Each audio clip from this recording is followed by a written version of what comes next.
call to order the Town of Kensington Town Council meeting for Wednesday, April 9th. We will stand for the Pledge of Allegiance.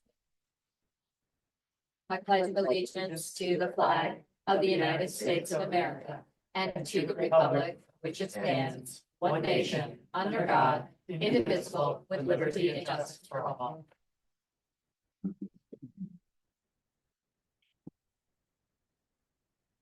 Okay, next item on the agenda is the moment of silence. I did hear today that Jack Fitzgerald passed away from Fitzway.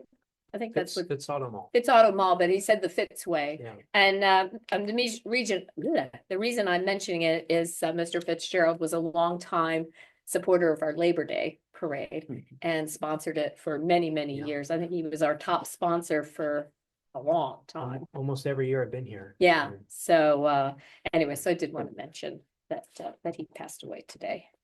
Is there anybody else we should mention? Okay, if we could lower our heads for a minute.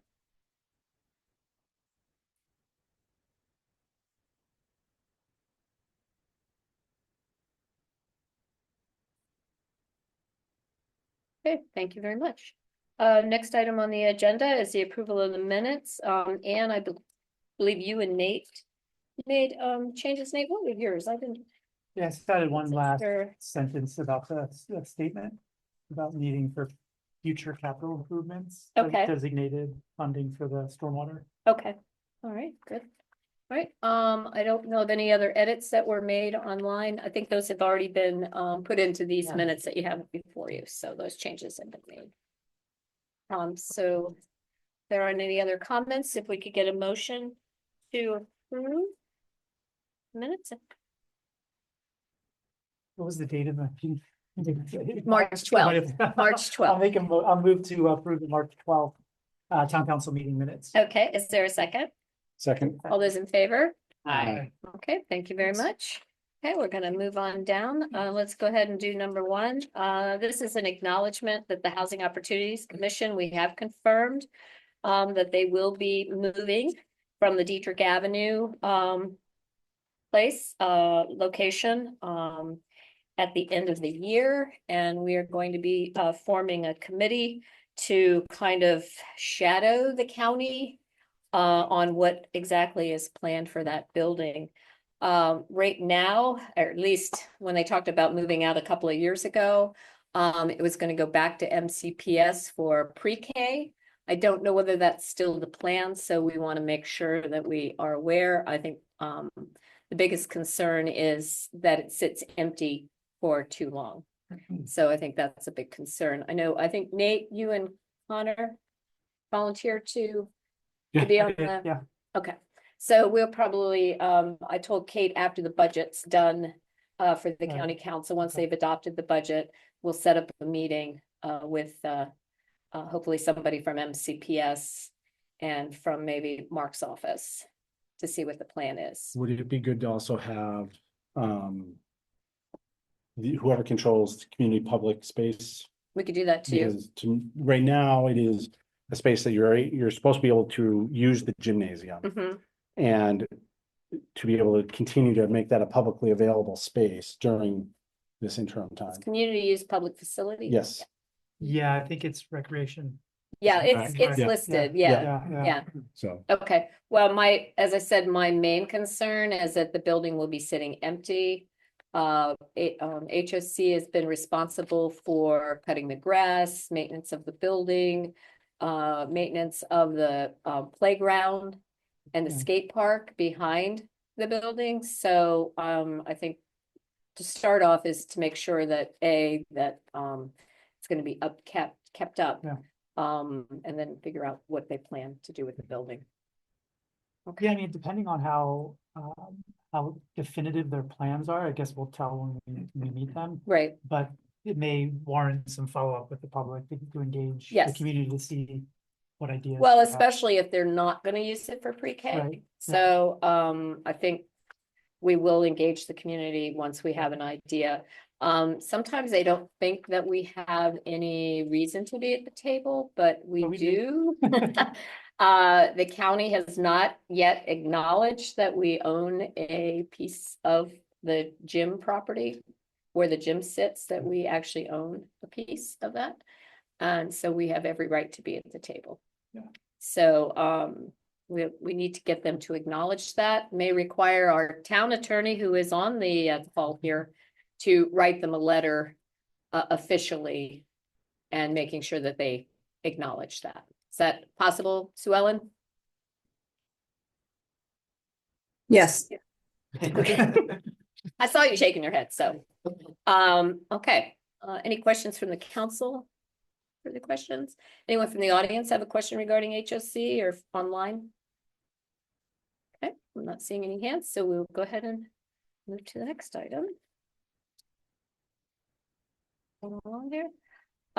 We do want to acknowledge that we did receive the petition for to put the Joseph Park sale as a referendum on the ballot in June. There was, I believe it was 400 signatures. I don't know. Our Board of Supervisors of Elections is reviewing them. Okay, I'm not sure of the total. okay, I think that's what Beth had said, Okay. but that's fine.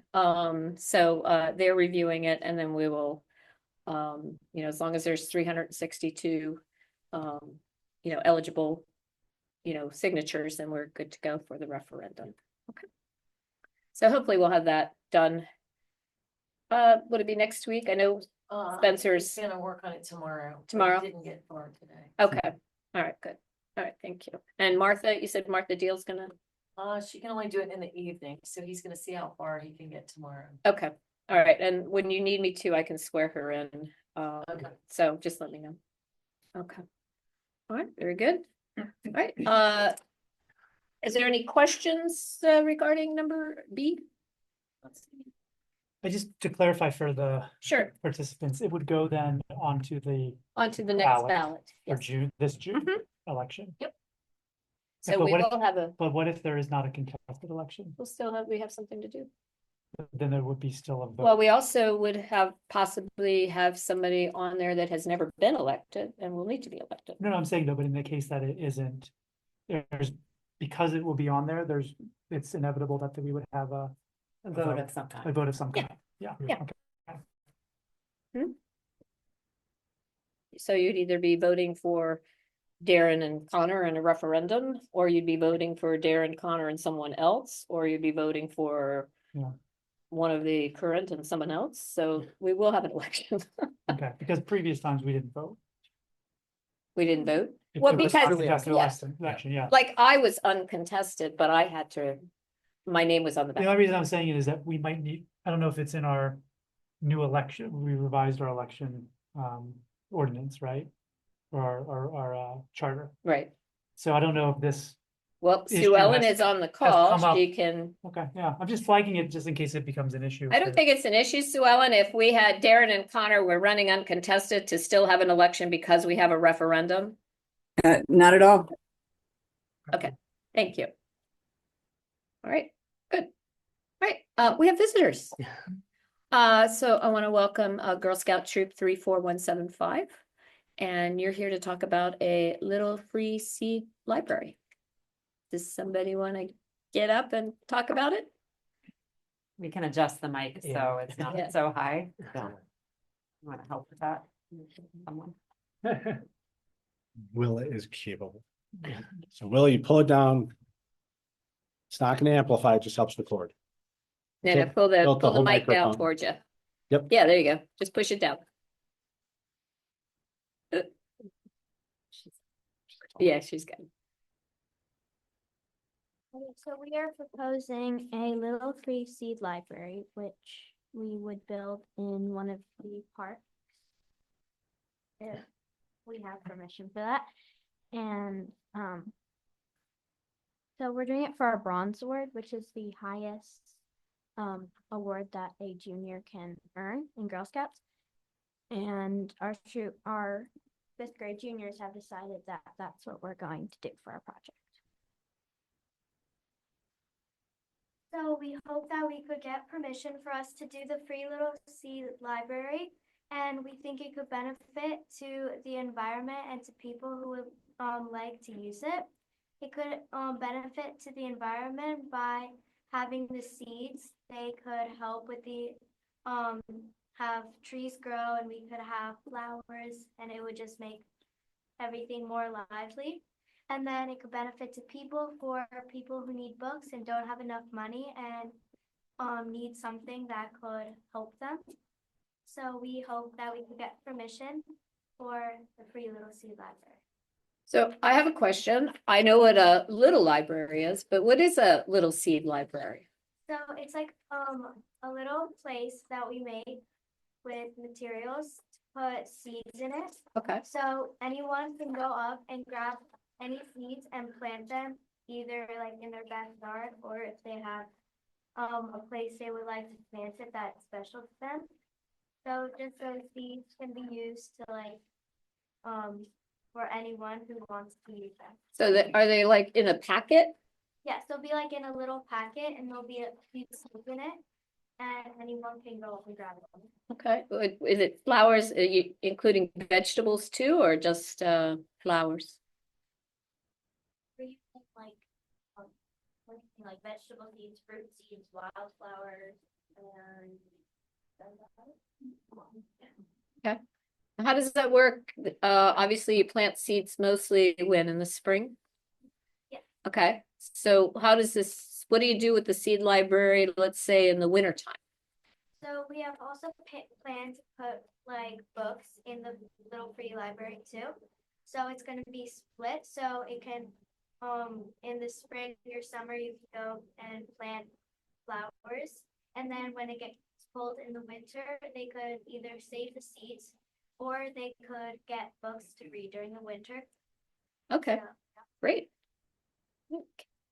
Council, you guys have any questions? Well, I know when I buy seeds that I use like half of them and then throw them in a drawer and I try to plant them next year and they don't grow. So I think this is a great idea to, use up the packet. Yeah, I have a couple of questions. I love the idea, so thank you for proposing it. We have a little free library at our house and people use it all the time, so I love that you're gonna also have books in it. Yeah. Who's going to replenish the seeds? I can imagine people just kind of running there and taking them in a couple of days. Are you planning on refilling them? So we're hoping to put the little free library somewhere close, because we, a lot of the Girl Scouts, we live near where we want to put it. So we're hoping like we can maintain a schedule so someone could go and restock, and we're like thinking of doing each month or so, or if we notice it's running low, anyone that from our Girl Scout troop that sees and can add any more seeds or books. Great. We also encourage the community to bring their own seeds. Yes, we would definitely encourage anyone who has any seeds or books they would like to donate to the Little Seed Library. Okay, we also have a very active greenscape committee that is very, I would say, passionate about native plant species. Are you planning on keeping it native seed varieties for the flowers? Okay, that's great. I know this was the Fairfax example. I didn't see that was in Kensington. Last question was, I think you're planning to paint it or stain it. Is that part of the project?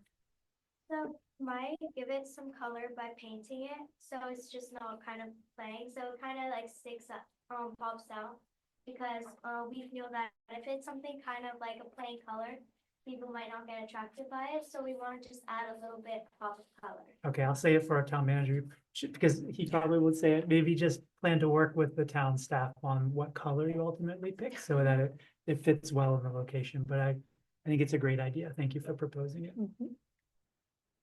Anybody else? I have a question. I love this idea too. I have actually two questions. One, if you could just share a little bit more about why you chose the seed library as the idea for the bronze project. We'll start there. So we, when we had our first bronze board meeting, we made like a bunch of slides, and one of the main things we wanted to do was we wanted to like help like stop food insecurity. So like another, an idea we had was we might make a little free food pantry. But, we realized like animals or like insects could get in it, so that would be like the smartest decision to do. Mhm. And then me and my friend decided we wanted to do a little seed library. And so we decided to like combine all the ideas to have like, and if you guys want to, we could like incorporate like books with you. Yeah, because a lot of troops, they either do like little seed libraries or little, just book libraries. And we decided we wanted to incorporate both and put them together so it could go to a double usage instead of just one. Very cool. Thank you for sharing. And then my second question is whether when you were doing research into seed libraries, if you read anything about how to protect the seeds, because when they are exposed to heat or moisture, it can make it difficult for them to, germinate properly later when they get planted. So I wanted to hear a little bit of your thinking about that. Well, we're planning to put them like in little packs. So we're hoping that they do not get ruined when we put them in the little seed library and in those little packages. I know Willa here, she did most of the research for the little seed library stuff. She might know a bit more. So we were planning on doing kind of like a slanted roof a little bit, really kind of protect it so it wouldn't be like entirely like black. Yeah, and just painting on it like just to like give it a little bit. And then just, And maybe also could look for a shady location. yeah, we're hoping like maybe under a tree or something would be nice. Okay, well, it sounds like you're doing it seasonal anyway, so, they're not necessarily gonna be in there, starting in maybe November through March or something like that when it's too cold. But you kind of bummed me out. I have a lot of No, seeds in my shed. They're probably no good. I don't like the extremes, the like cool, dry places. Okay. That's why they're not growing.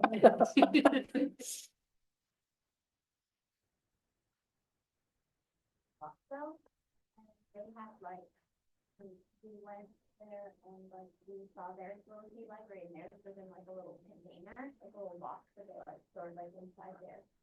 What is that be? So that was inside a building or inside of a, yeah, because I think in one of your examples, it looks like they had a seed library at a library. And they do have the native plant sustainable garden at Kensington Kensington, Library. Maybe yeah. there's a tie-in there, but I don't know how that fits with your visibility and accessibility. That's another idea. So we're just deciding if we want to put it indoors, which could keep like the safe inside, or if we should put it like outside so many people could see it and be able to use it. Yeah. Wonder if you could make one that's movable, you maybe have it out. I know we were talking about parks, but if you had it outside of this building and then in the winter, you could bring it inside. That's an option. Oh, yeah. A lot of people come through this building. A lot of people do. Right outside of there. Oh, right, or outside of town hall was one of your ideas? Oh, Okay. okay.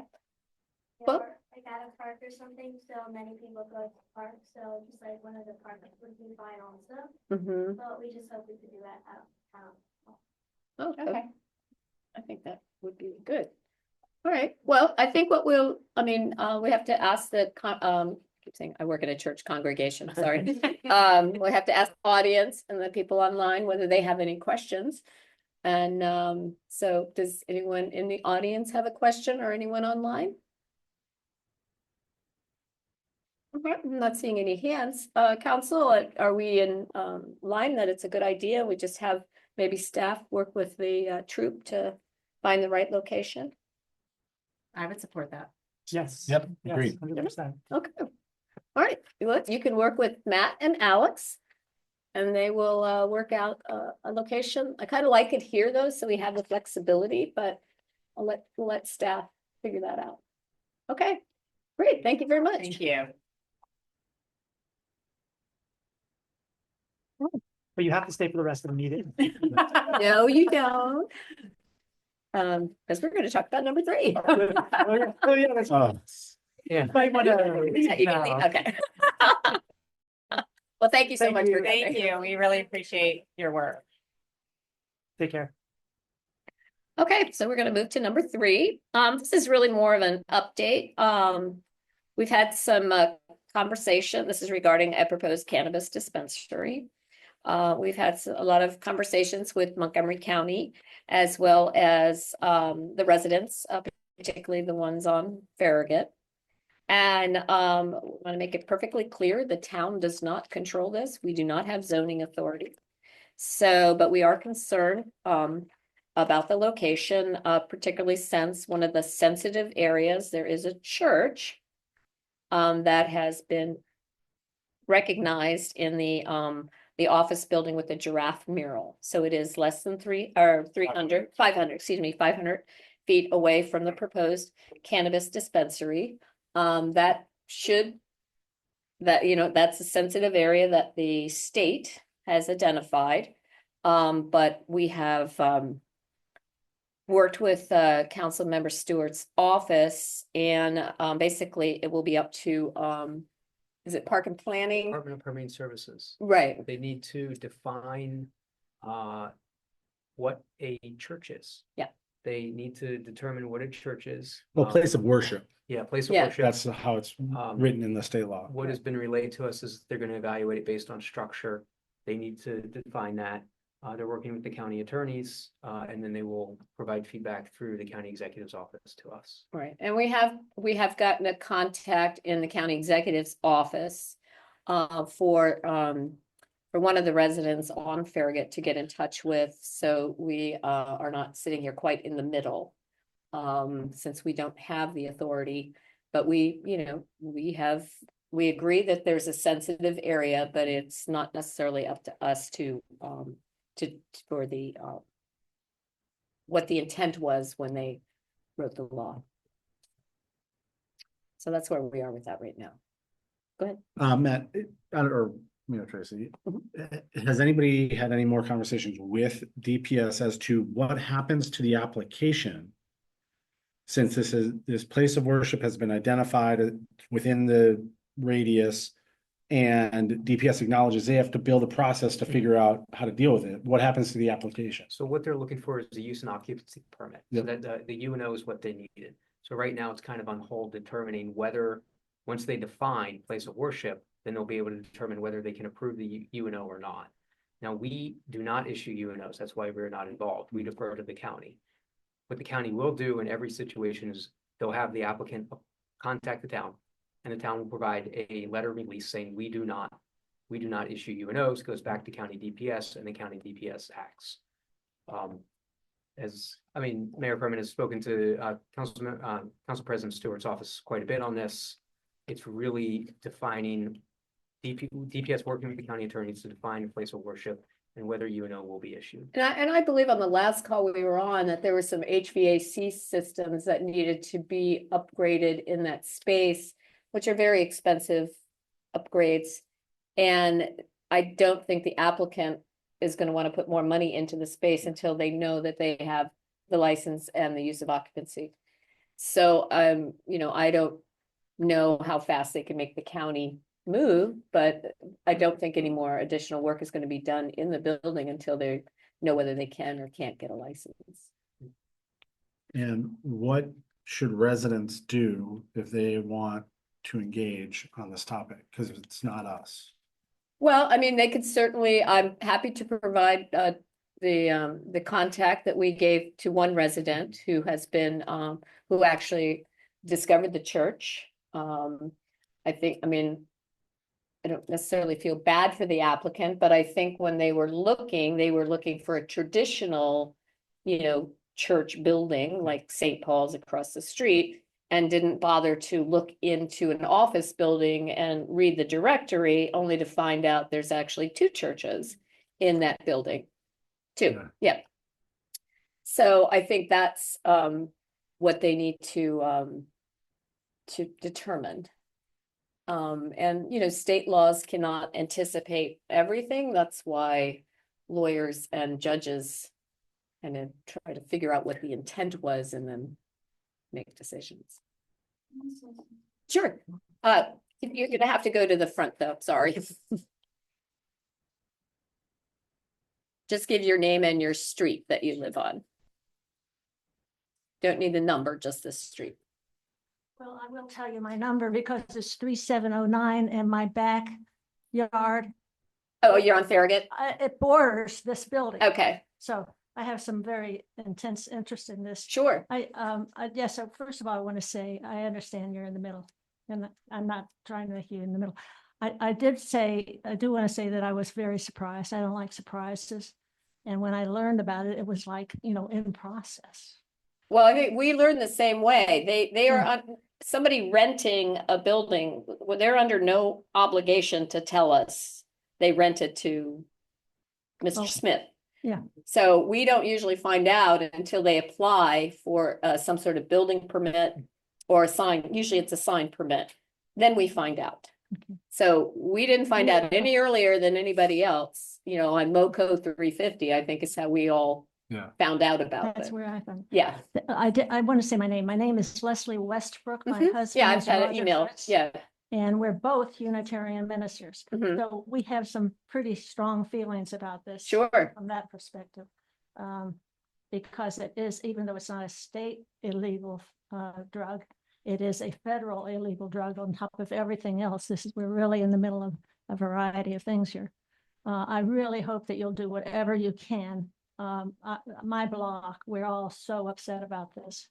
And anything that you can figure out that we can do to be supportive of them not moving in, I would really appreciate some feedback from you because I've been just sort of sitting there with the information dribbling in.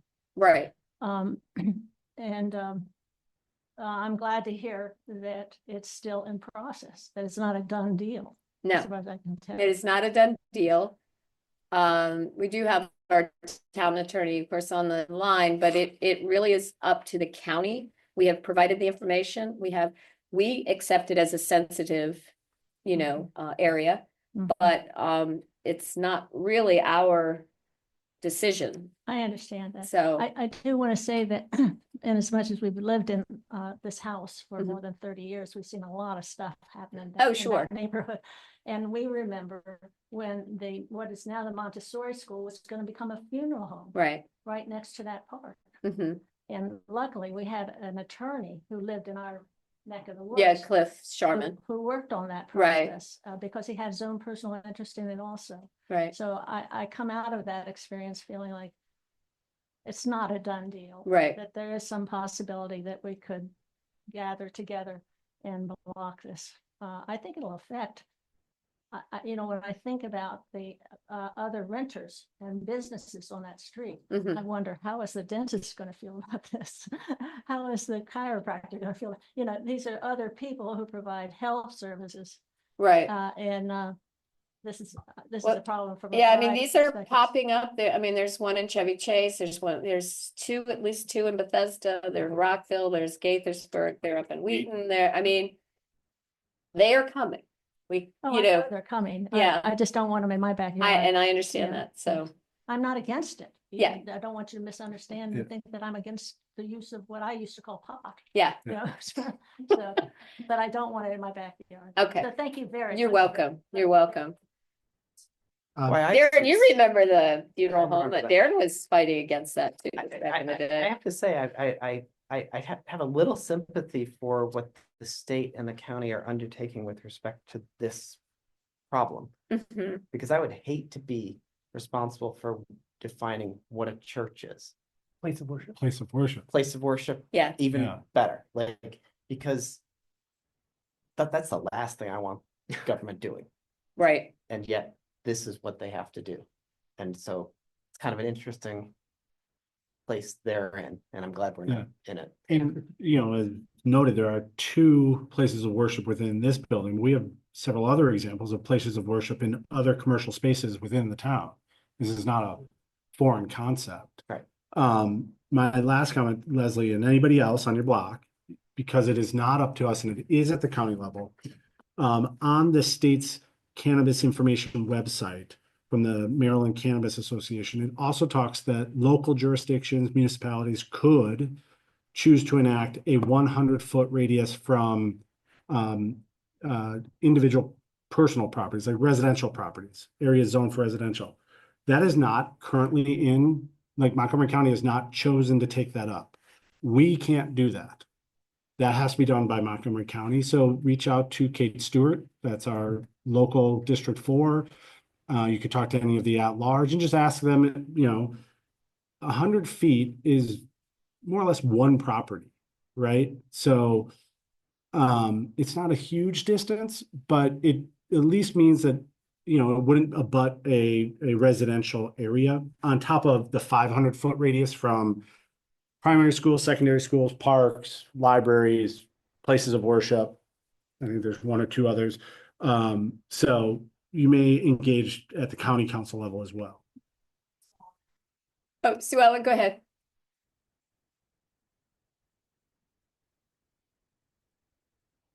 Yeah.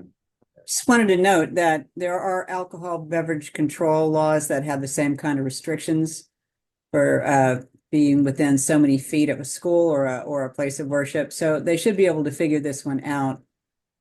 I think they've had to do it before. Okay. Well, that makes sense. Yeah. Okay. Yeah, the one thing you can't do, you can't make the cannabis more restricted than alcohol. So that's, that was the state's way of saying you're not going to get rid of cannabis, unless you get rid of alcohol too, as far as locations. So, okay. All right. Are there any other questions or online or in the audience? Okay, I don't see any hands. All right. Thank you very much. All right, we're going to move down to number 4, the 10223 Summit Avenue. Sure. Matt? Mayor and Council, we have a variance hearing this evening for 10223 Summit Avenue. Mr. Paul Sexton is here. The variance request is between 6 and 8 inches. The reason why there's a difference there is, and I'll let Mr. Sexton explain this a little further detail. The lot line is not straight as we have in many of our historic properties, but there's also a change in the foundation from the site plan. But essentially what we're asking for is, or what Mr. Sexton is asking for, is a variance of up to 8 inches on the lot line within our 10-foot side yard setback requirement in accordance with section 5-104 of the building. The updated site plan is in your packet. It's also available to the public. And I will invite Mr. Sexton up to explain his lot line issue in more detail. Good evening, everyone, and thank you, Mayor and Council, for And just give your name and your Oh. address. So. Paul Sexton, 10223 Summit Avenue. Okay. Thank you very much for having me tonight, and thank you for only putting me behind one contentious issue. And please have less questions for me than the Girl Scouts. But I'm asking for a variance tonight to continue a wall back on a renovation that's being done that is in line with the existing wall, just inside of the 10-foot setback by a few inches. And my hope is that the council would approve that variance so that the work can continue without the foundation wall, which was only found to be in that setback when a wall check was done after an initial survey was done incorrectly, so that the work can continue. I believe was there a letter from We the did receive adjoining property owner? to the property to the north, which is adjacent to the location, submitted a comment. They were in favor of the variance. Okay. I just want to clarify, typically in these situations, there is an exemption within our code. Of 650 square feet or less, they can follow the existing lot line. This did not apply in this case. The proposed addition is over 900 square feet, so the exemption did not apply. Any questions?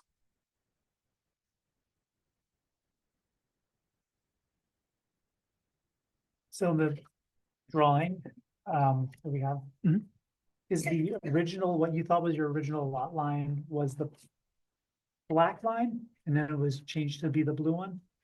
So there is a fence that runs along that line that was the understood boundary in 2 of the site plan that we received when we bought the house, and then the first survey we got when we were starting the work. that turns out to be not correct. And so I would have to look, I Yeah. apologize at the picture you have to know.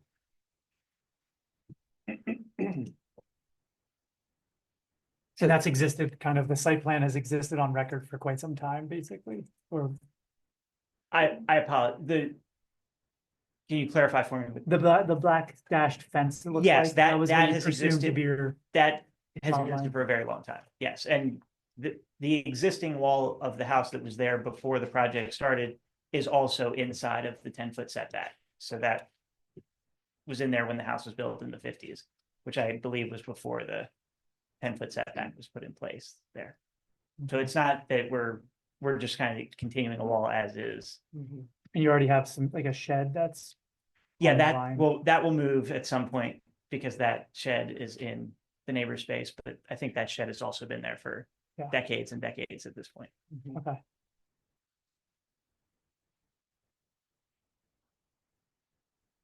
Any other questions?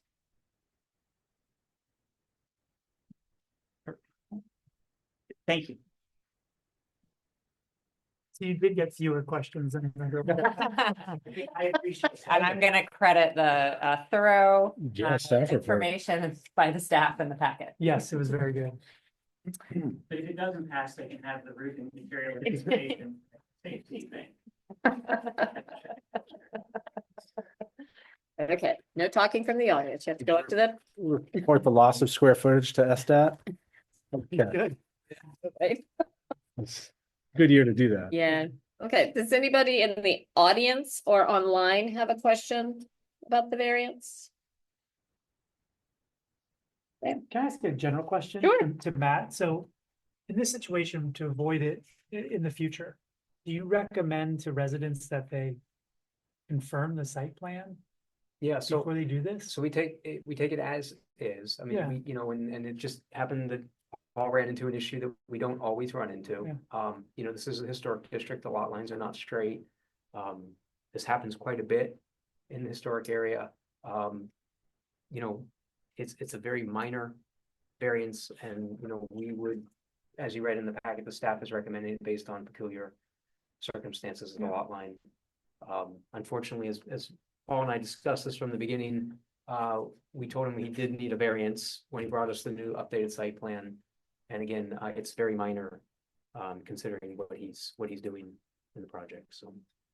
Yeah, but I'm just asking, Yeah. to avoid any hardship like this again, for future times. I would recommend a different survey company. I don't want to use actually, So, but I wouldn't speak ill of anyone on the record. Paul, stay up there real quick. How long did you purchase the house? 3.5, 4 years ago. Okay, and so at that time, there was a survey already given to you when you bought it, right?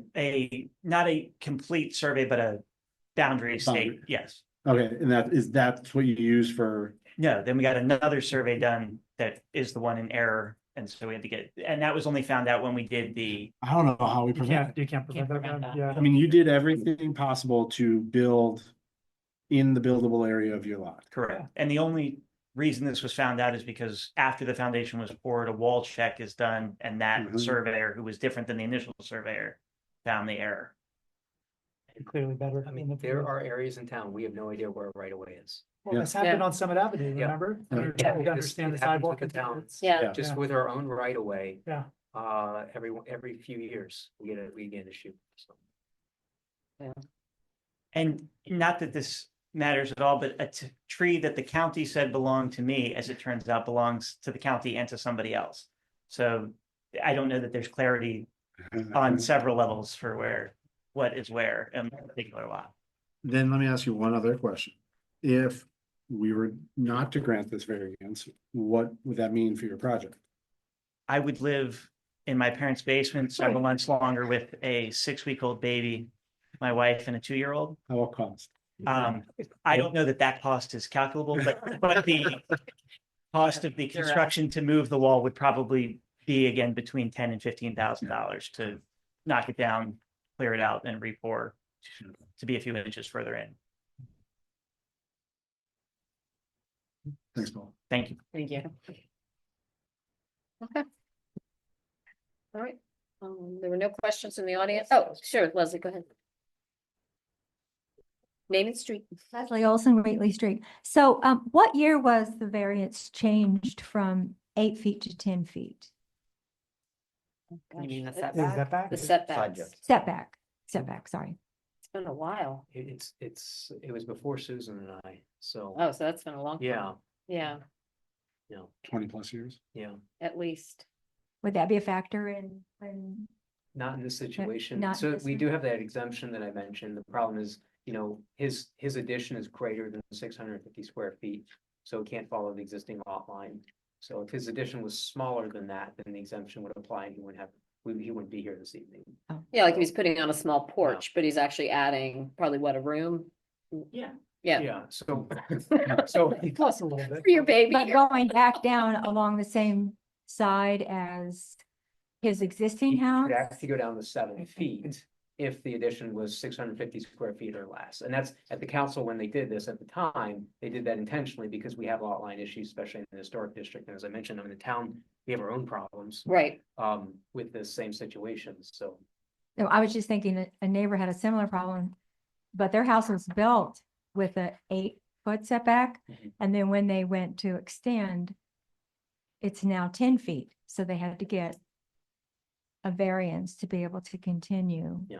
And it was a few inches. It wasn't much. But anyway, okay, I was just curious.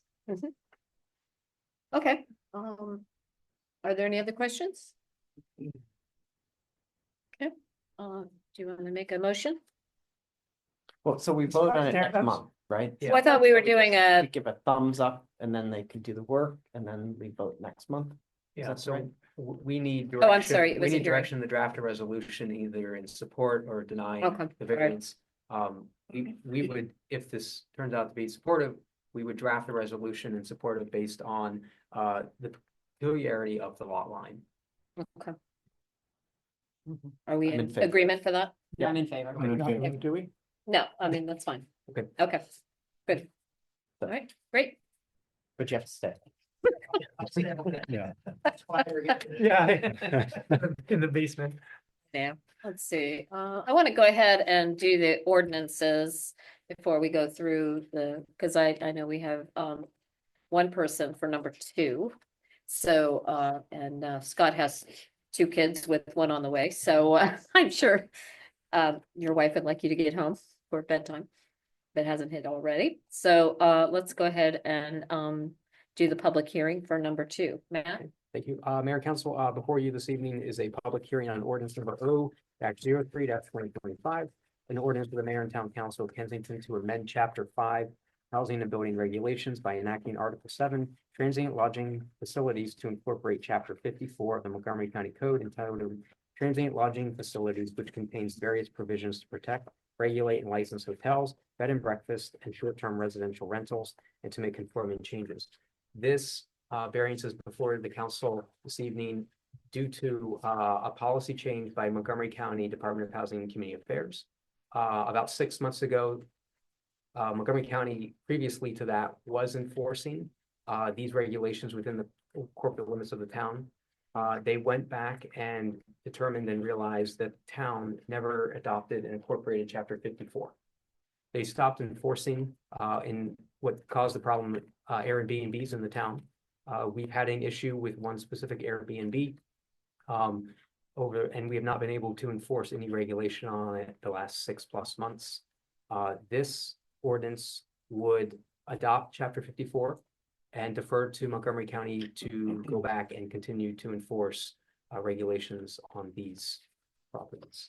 Can you give some examples of what the regulations that we're missing out on because of this? So they can regulate basically everything from making sure that the tenant is the primary owner. If they're leasing out something else like an ADU or something, noise violations, making sure that there's regulations and licensing for them. There was, I believe, a license for this specific property that's caused this ordinance. There was 2 permits. There was one for the Airbnb of the main residential property, and then they were also renting out the ADU. The ADU license was revoked, but the county could not revoke the primary residency for the Airbnb. Due to the number of complaints that they received and what was happening with the property. I know the police have been involved. And I'm sure you could, if you want, you can provide additional information. Obviously, this got our attention, and there was nothing we could do until we adopted Chapter 54. Okay. So this is, That ADU must have been the size of a shed. I mean, there's not a big yard effect. yeah, and I mean, there was some communication with town staff and the county for quite a while why they could not enforce this. There was no record of us not entering in the 54, and Council President Stewart's office was able to clarify that with us. Okay. So, Scott, did you want to get up? Just name and street. Scott Helms. I live on Lexington Court, across the street from a property that is Airbnb. You know, some weekends it's okay. There might be, you know, a family coming and you know, seeing DC or something like that. But most of the time, you know, the property is 4 or 5 cars. It's a small 3-bedroom house, so it can't be that expansive. In addition to the fact that someone is also living there. So, you know, you might see 5 or 6 cars parked in the driveway or around everything. You'll get noise, parties, things like that. One night we had teenagers having a party. It was loud. And in fact, some of the teenager boys were kind of play fighting, wrestling around, and wrestled right into my fence and just broke it, which I've recently replaced. And in addition to that, there was a time when I think they were filming a music video in there. So several vans came with unloading, you know, all kinds of equipment. And this music video went into the evening, and then they kind of packed up and left at like 11:30. So I would encourage, you know, the council to adopt this, or in fact, maybe in the future go further. It's very disruptive for the residents in the area. You know, I don't think it's appropriate use of the property. And there's no way to, you know, kind of check that they're, you know, doing this properly, or, you know, that there's not 16 people staying in the house for 2 nights. And it can be very disruptive. So I would encourage you all to adopt it. So how does the ordinance work if he's having a problem? I know that you can't call the county because we're not follow it, but if once we adopt it, so how does that work? So our standard procedure is that we defer to the county, but we allow ourselves to enforce if necessary. Same thing we do with the animal. And if there was a further issue, we would not enforce this. What we would do is we just allow ourselves to enforce it, but we defer to DHCA. DHCA would come in and regulate and potentially revoke the license. I will add this, within this regulations as well, the county would also be able to enforce bread and breakfast and potentially hotels for us as well. So it's more than just Airbnbs. So this is a regulation that would help us potentially in the future with other development projects. So if there are like a lot of calls on this particular property, then more than likely they would just lose their license. They will evaluate the property, yeah. Okay. Just want to make sure that there is something good that comes out of this, not just, okay. I have a similar question. So do we know, has the county been actively enforcing complaints on? They were until 6 months ago. Not even this Yeah. property. I just mean in general in the county. Like I understand that there was a loophole here, Yeah. but they actually are Yep. enforcing. Okay. Yeah. Yeah, because I mean, we were getting complaints, you know, the last couple of years, we sent it to DHCA and they would. I think they actually hired them to stop and ban jumping. And I think that's why, when they caught that we didn't adopt Chapter 54, Okay. because that seemed to be what the issue was, because we were trying to figure out why they stopped enforcement. They did strip them of their ADU license because they're not the primary resident. They don't live there. Okay. Yeah. If you have to rent out an ADU, you have to live. In the house. You have to live in the primary, but they couldn't do anything with the primary residential property for the Airbnb because again, we had not adopted Chapter 54 and they would not regulate. Okay, And well, we- I we mean, I'm haven't not regulated. surprised they're being tougher because it's not a very popular thing for, anytime you talk about, housing in general, Yeah. that's what people are afraid of is more Airbnbs. And the reason why this is an issue, I think is either 2017 or 2018, I can't remember the year, when the county put in the regulations for the Airbnbs, the town took no position on it. And I guess at that point, When was that? it was 2017 or 2018, and I can't remember the year. Hmm. The town took no position on regulating Airbnbs, and we just deferred to the county for enforcement. And they were enforcing until about 6 months ago. Okay, okay. Matt, does this also have to? Is there also a loss or a missed revenue from taxes that relates to this? Could potentially be for hotels. For and- lodging. Yeah, and lodging, yeah. Because there's Airbnb charges like local Mhm. government fees and everything, so that would also Yeah. come back to us. Okay. Oh, Jody? Thank you, Scott. So I also live on Lexington Court, right across from this house. It's the Airbnb. So at first, when we found out it was an Airbnb, I wasn't really concerned about it. But it has been a problem. There was this night when, late Saturday night, when there were all these cars across the street from the house in our court, where, when Scott's fence got knocked down and all these teenagers were there and Scott had to call the police. And then there was another night when I was coming home from being at Baby Cat and there was this filming going on and they were in the court and they were filming some scene for some, I don't know, TV show or movie. And so they were in the court filming across the street into this house on Lexington Street. And then they told me, of course I talked to them. And they told me then they were going to another Airbnb in another location where they were going to film another scene for this TV show.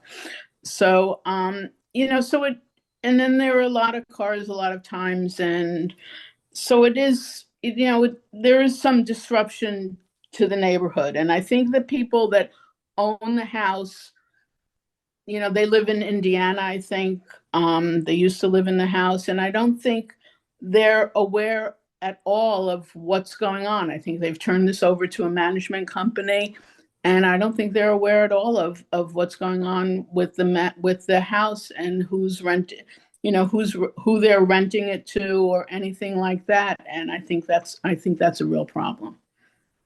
Okay. So. Yeah. Does anybody else have a question or comment? Any hands? Council? We'll be leaving the hearing open until next 4 PM May. on Friday, May 2nd. May We'll 2nd. need a motion for that. Okay, And we'll also need to actually amend the ordinance upon approval. We had to move up our May meeting so we can submit the tax rate to the county. So we need to change the effective date of the ordinance that's listed. So it would be moved up one week. So we'll do that in May, okay. an amendment to change the effective date. Well, we're keeping the hearing open until Correct. May 2nd. Okay. Yeah. All right. I'm in favor of moving forward. I just have one other question I thought of. Do town staff get a lot of other complaints from around town from the public, or do we need to? Not that all. Okay. I mean, we get them. I mean. On it's not- Airbnb? On Airbnb, or- I'm just wondering if Yeah. this is more Yeah, than an it's- isolated incident. Yeah, I would echo Alex. It's this property. Okay. Yeah. Doing a quick check, it looks like there's only maybe 3 that are on the Airbnb website. Mhm. Okay. Did you go to like Verbo Yeah. or? No, I didn't check Airbnb. all of them, but on Airbnb specifically, I saw 3 properties within the incorporated boundaries.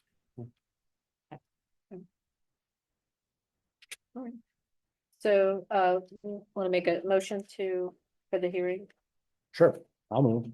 I move that we have a public hearing to be held at 4 PM on Friday, May 2nd. Nope, No, no. We're having. So we're having the hearing. It's I'm more of. that we keep the that we record keep open. it The record open. open. Sorry. That we keep the record open until 4 PM on Friday, May 2nd, 2025. on ordinance O-03-2025. Okay, is there a second? Second. All those in favor? Aye. Aye. Okay, all right, thank you very much. So we would have the resolution at the next meeting, and then we can, assuming that it passes, which I'm pretty sure it will, then we'll be able to have the county. It'd be 20 days after. Yeah. It's approved. Okay, great, thank you. Sorry, a few more months. Just don't let them touch that new fence, it looks great. I know. Gotta get my Really movie good. done. Okay. All right, let's go through the anything that the council would like to update residents on. Darren? I don't have anything. Okay, Ian? I want to make sure folks know we have a number of events coming up, so April is very busy. I'm sure you're going to Very list busy. a lot of them. The one I wanted to lift up is that on Friday, April 25th, the Kensington Racial Justice Committee is partnering with Kensington Historical Society and the Juneteenth planning team to do a film viewing that is free. And this is an excellent opportunity to come see the story of the integration of Glen Echo Park. It's called Ain't No Back to a Merry-Go-Round. It'll be shown at 7:00. That's Friday, April 25th at the Sabra Forbes Cultural Arts Center, which is right there on University. And we really encourage folks to come. There'll be a discussion afterwards moderated by Jamie Boston. And we encourage people who have memories of the Glen Echo integration efforts to come and share their stories after the film viewing as part of the discussion. Okay. Thank you. You want to talk about No, something I was else? gonna say, it sounded like you had a couple of other things to. Well, I'll let you talk about the book and everything else. Other things that are happening, Sustainable Kensington moving Always happening. forward. Yeah. We are working on a meeting with the Green Bank and Pre-Collective after last month's meeting. Nate and I had a meeting with them today so that we can put together a work plan, start to engage the town staff as well as our subcommittee on the stormwater plans. I think that's about it. Yeah. Matt can update you on the toters. Oh, yeah, I can do that. Ask about that. Yeah. We have confirmation from Toter that they will be shipped the week of the 17th of this month. We should have them by the 24th. We have spoken to Ecology. The start date for our food waste program is Thursday, May 8th. That's Thursday, May 8th. That gives us enough time to receive the 13-gallon bins, place Label stickers them. on them and deliver them to the residential properties. So Thursday, May 8th. Gives us time to film another video. I do. Is that, I is still that, have pizza boxes in the is back of my car. is that date firm enough so people can now submit their Yes. compost crew? Yeah, Cancellations? We actually had Ecology call Toter. Okay, They buy a lot of bins through their contracts. And we were not getting very far. And Tim called them for us and confirmed that it's gonna be shipped the week of the 17th. I'm the skeptical one. It's like, I like to see him to believe Yeah, him. that's what I was Just because we were supposed to have him, what, end of February or March or Yeah, something? Probably have like that? March 7th. Yeah, so. Ship to Dietrich. It's 2 months late. Well, I am still enjoying my food, Bowl. no, I use a little container on my counter and I've been very good about taking it. Of course, it helps that I work over here and I can just drop them at the snack shack. But no, it's been good. Feel good about doing it. So what does that mean in terms of the educational and outreach activities that we are kind of had on pause? Sure. So we'll send the direct mailer out because it's ready. We're just kind of holding it. Otherwise, we're ready. I know there's a video being worked on by Councilmember Angone Councilmember Crimmins. Well, we have 3 Yeah. videos in the can. Carrie Ann can Toter. Carrie Ann can start putting those out on the e-blasts. Okay. We can include them when we send out anything on the town of Kensington, like when you send out the tonight's meeting summary, you might grab one of those videos and include a link Mhm. to one of them, one of the 3. And, have the dates right there at the bottom. Okay. So everything we send out should start including. I just want to also add, with the bin, when you receive it, every bin will include 20 compostable bags.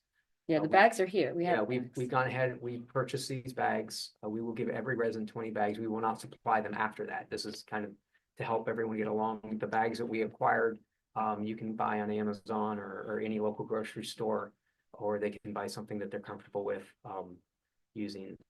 As long as they're compostable. Yeah. Go ahead. And Ecology and the Bioenergy Center had both recommended that we tell residents to use the compostable bags instead of not using a liner. So they've asked. What about the other outreach efforts? We were gonna do, I think, a mailer. and Yeah, then we we were said also, Yeah, would we have do the that. direct mailer. Mhm. and I then, know but then the sticker also. the sticker, okay, so there, when you open the bin lid, there's gonna be a sticker with a QR code. There's gonna be a serial number on it. So we know what bin went to what address. And then there's a QR code that will link you directly to our website that will provide additional information on what can be Good. put into the food waste program. So, and then that will allow us to No update blast. if anything changes, as opposed to putting the items directly on the sticker. Just thought of one other issue, and I can't remember if we've discussed this before, but if there are residents who have a toter already Mhm. because of compost crew, but maybe they want to switch service. Mhm. They probably don't want two toters. So I don't know if people just have you come back and pick it up if you drop one off, or is So there a the plan requirement? was to do the same thing we did with the recycling toters 15 years ago. The bin goes to the house. If you don't want to use it, that's up to you. And that kind of got people to get into the recycling, because we got a lot of pushback moving from the bins to the toters on recycling. People wanted to return them, they didn't Return want them. Not allow them. Now, I know there's maybe a couple residents that want to stay with their existing actual compost Sure. crew. I'm not gonna be mean. I mean, if they call us and ask, I will, but I just don't really want, we I want- mean, most people that compost don't want to waste giant plastic yeah, toters. yeah, I mean, Would We'll they, figure could they something swap it? Like, the towns would, when we deliver it, can we say that they'll pick up the compost crew one and recycle it or repurpose it or something? Those are nice little toters. I'm No, sure I we was can find gonna say, some they It's use. also really dirt, they get really, Well, you can't Yeah. clean it. yeah, you can, but I mean, I don't know. I mean, if there's situations, just have them call us, we'll figure it out. okay. I mean, like I said, I mean, we want people to take the bin, we want them to try this, but I mean, if there is a situation, we'll figure something out. Yeah. There's gonna be some rockiness There when we is, and- start. and I mean, it Ecology just knows takes- that. Yeah, Ecology knows that, we know that. There's, my guess is the first couple pickups, there's gonna be things in there that they're not gonna be able to take. The facility knows this. And we'll kind of learn as we go. mhm.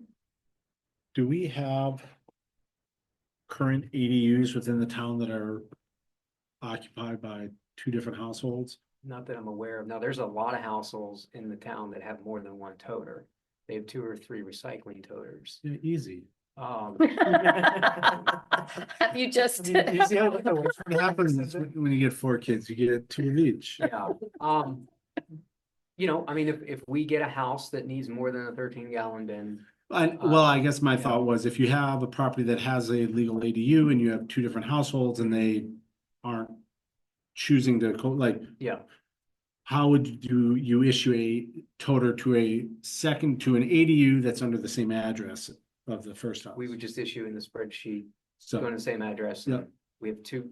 Cause we'll have 2 some bins extra of that. ones. so Yeah, I we- mean, we have the situation with Yeah. the recycling toters. so, but also then as if people come and apply for ADUs, just to put it into our process of Yeah, do you and want I a mean, toter? yeah, I mean, we're only talking about a handful Yeah. of situations Yep. there, so. Cause there's still people that use the smaller recycling containers, cause they just don't They have don't that have enough much, Yeah. and it's just easier for them to handle. And I know that the townhouses, the new townhouses that were built have some storage issues with the toters, the larger recycling. Yeah, toters. the Yeah, garages huge. can't fit Yeah. them. So, Yeah. yeah. Okay. Good.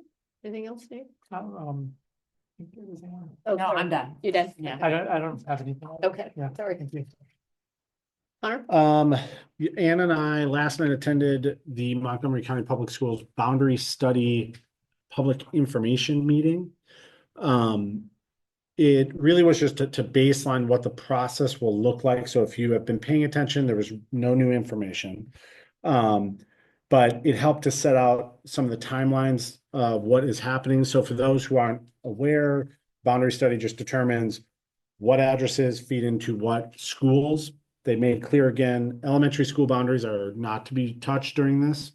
So all of the kids who go to KP will continue going to KP, but they will look at data for elementary schools as they have to determine where elementary schools feed, meaning into what middle school, and then from what middle school into what high school. This is happening because Woodward High School has been reconstructed. It's being used as a holding school for a year, but it will come online in 2027, in the fall of 27, as will Crown, as will some other projects around the county. So they have to determine new boundaries. The biggest things to know from a timeline perspective is that they have already gathered all of the data. They've done a lot of the analysis. They are starting to work on different options for boundaries.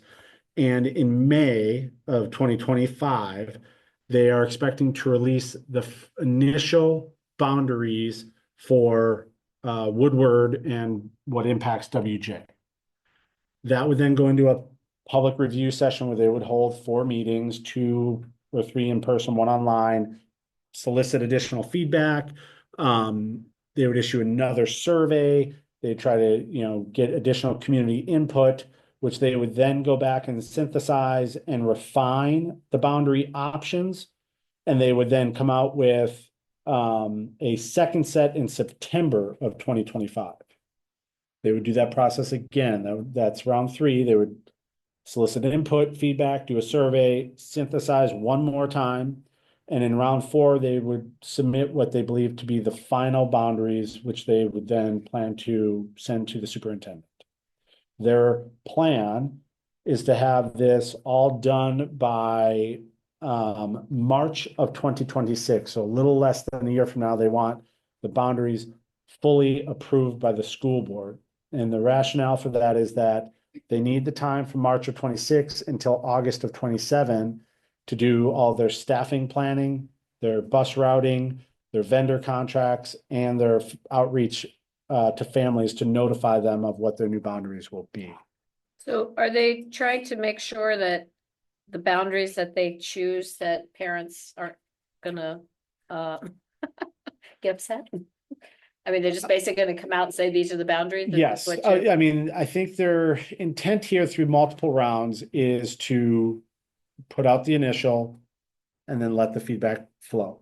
Okay. From that feedback and community engagement, they will look at refining it, but they are doing it through 5 guiding principles. So the things that they're looking at, and they're asking actively right now in the initial survey, which is on their website, is to rank by preference and rank order their 5 guiding principles. The first is the demographic characteristics of the student population. So this is everything from race to free and reduced meals, special education, secondary languages, right? What is the makeup of the population?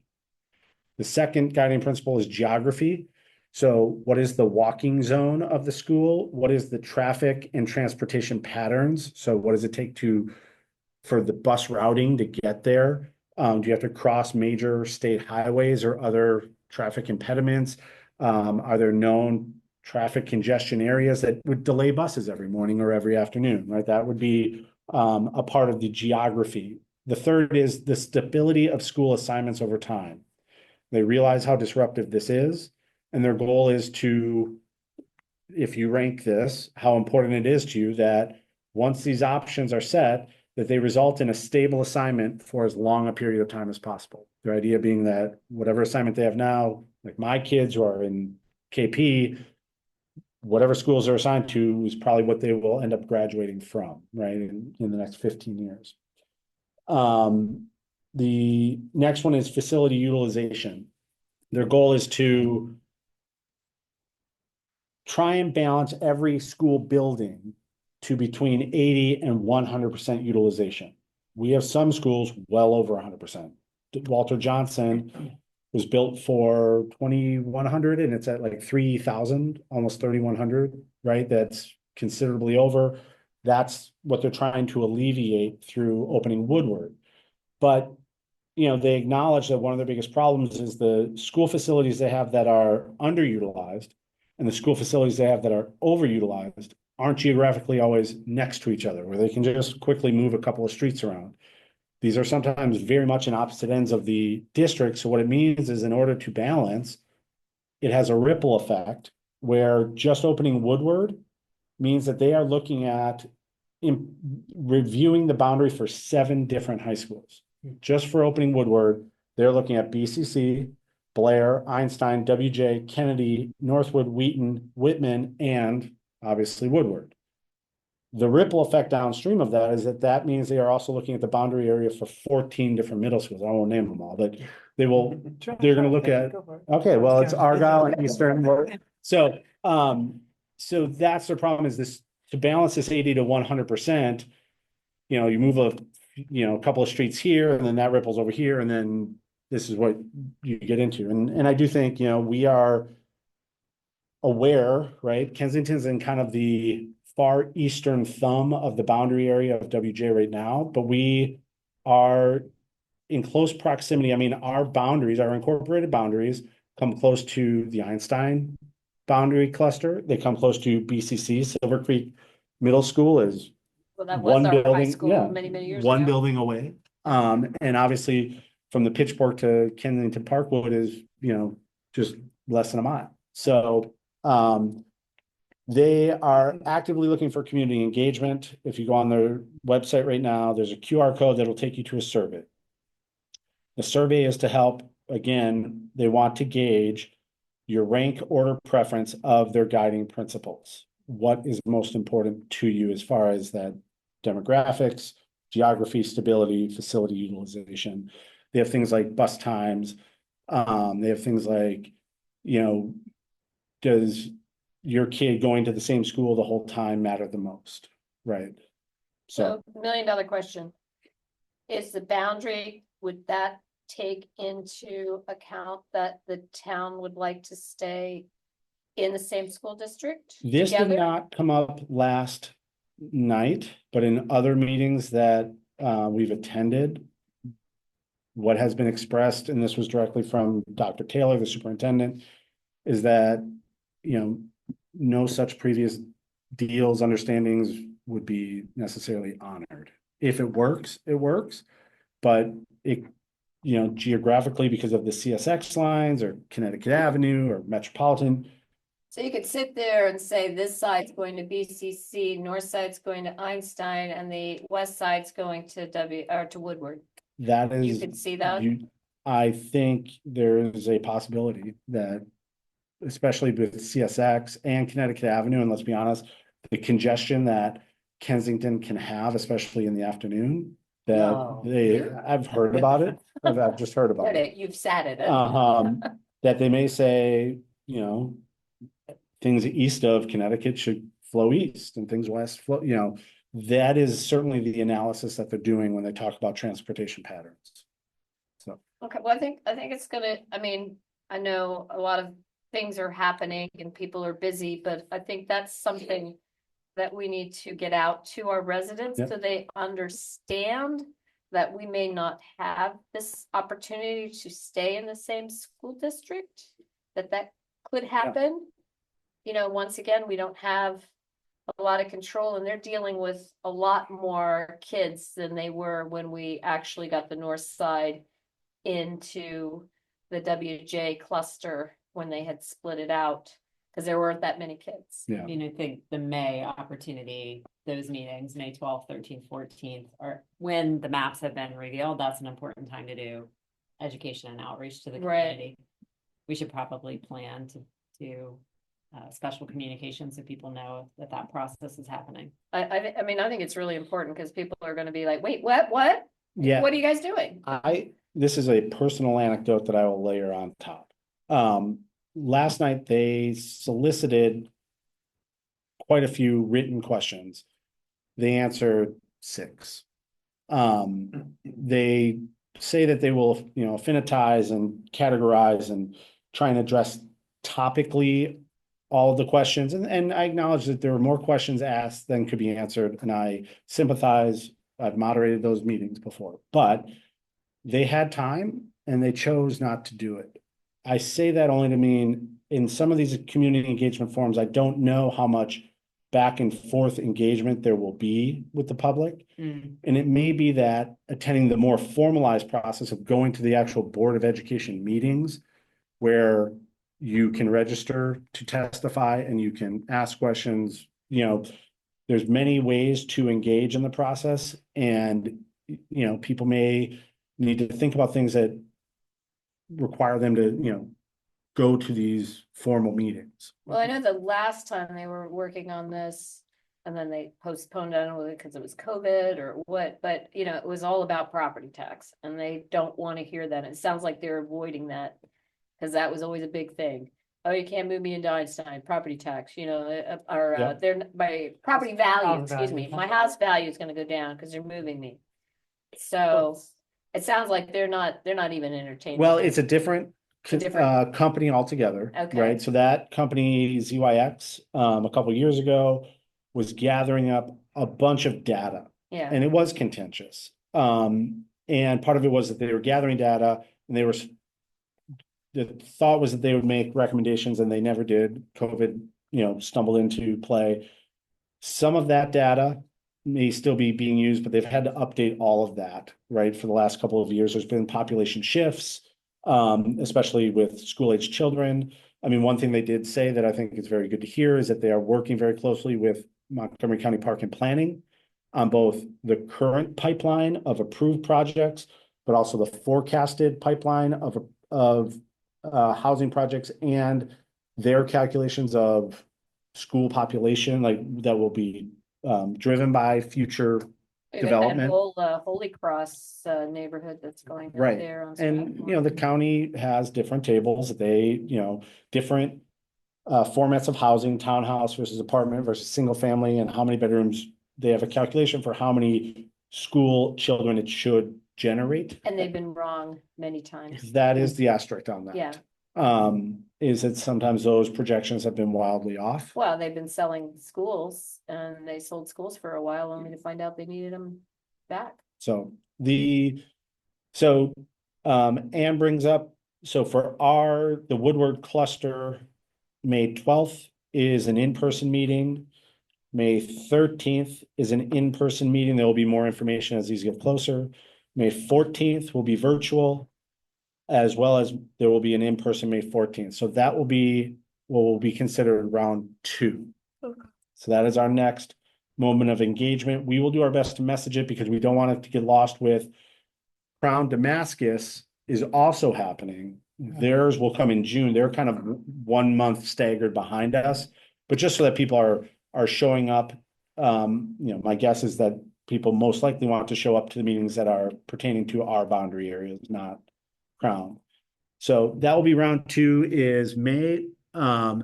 Then they'll go back July and August, like I said. Then September will be round 3. And then they'll refine over October, November, and then December, late November, December. Right now they're forecasting for round 4. Oh, well, And thank then you. from that will lead to they want to have it approved by the Board of Education, like I said, in March of 2026. Is there 2 quick clarifications? Can I? So when you said that this will get to the May round will have the Yes. initial boundaries of Woodward. WJ, that means de facto, they'll have all the other boundaries for the other 7 that are affected. Will they have them drawn too? No, because it sounds, they're still doing Crown and domestic, but yeah, their map, if you look at their website, is things you can't see at home, but for Nate. These are the All of ones, yeah. these, yeah. But They they'll have all will of they them. will redo the catchment areas for Okay. each of these. Yeah, so that'll Yeah. be all done together. So that involves those down county consortium schools as well as. And then the keeping together of the elementary schools, that means that our school would stay the same for For at least KP, KP, but then yes. after that, all flights are off and anyone can be Right. pulled into different this places. is an anecdote, right? This isn't anything factual, but like our kids, my kids go to KP, but then KP could be aligned to like Yeah. BCC or to Silver Creek, right? They may reassign where the elementary school, what middle school it flows to. But that's my question is, after elementary school, Mhm. could those elementary school students be broken up and Yes. sent to Yeah. different middle schools? Yeah, Not so all of KP let's say they goes do to the this- boundary down Connecticut, right? Yeah, Your kids may go to a different middle school than my kids. yeah, okay. That's so. No, thanks. Okay. Any questions from any questions from the audience or online? Okay, thank you. Thank Thanks you for for going. going to those meetings. The description seemed longer than the meeting itself. Well, Not really. okay, we're gonna move things around a little bit. We're gonna go ahead and do public appearances. If there's anything on that you would like to speak about that's not on the agenda, this is your opportunity. Anybody in the audience? Anybody online? Joe? Yes, thank you, Mayor Furman. I just want to mention that I thought the petition drive on the proposed sale of Joseph Park was really a wonderful example of grassroots democracy here in town. It was very, very impressive, and I think kudos are in order to the petition drive leaders, Beth Meyer, Leslie Olson, and Alicia Schechter. And just to clarify, the referendum, if it will be held, would be on June 2nd. Is that correct? Correct. Okay. Thank Okay. you. And also, since you had mentioned, Mayor Furman, that there may be different candidates for the for council at that election, I'm just wondering if Councilmember Crimmins and Bartram have made a decision about whether they're standing for re-election or not, a firm decision. Just curious. I'll let them answer. Sure. I've not yet filed. That doesn't mean you haven't made a decision as to whether you're running or not. It's true. I would not do so without Filing. consulting with my better half. Thank you. I have not made a firm decision. I'm aware that we have one public meeting before the filing deadline, Correct. and so I would plan to announce a firm decision next month. Do you want me to run, Joe? I just want you to make up your mind. I'd love to know. Anyway, we'll wait Do till you want next me to month, I run guess, next huh? month?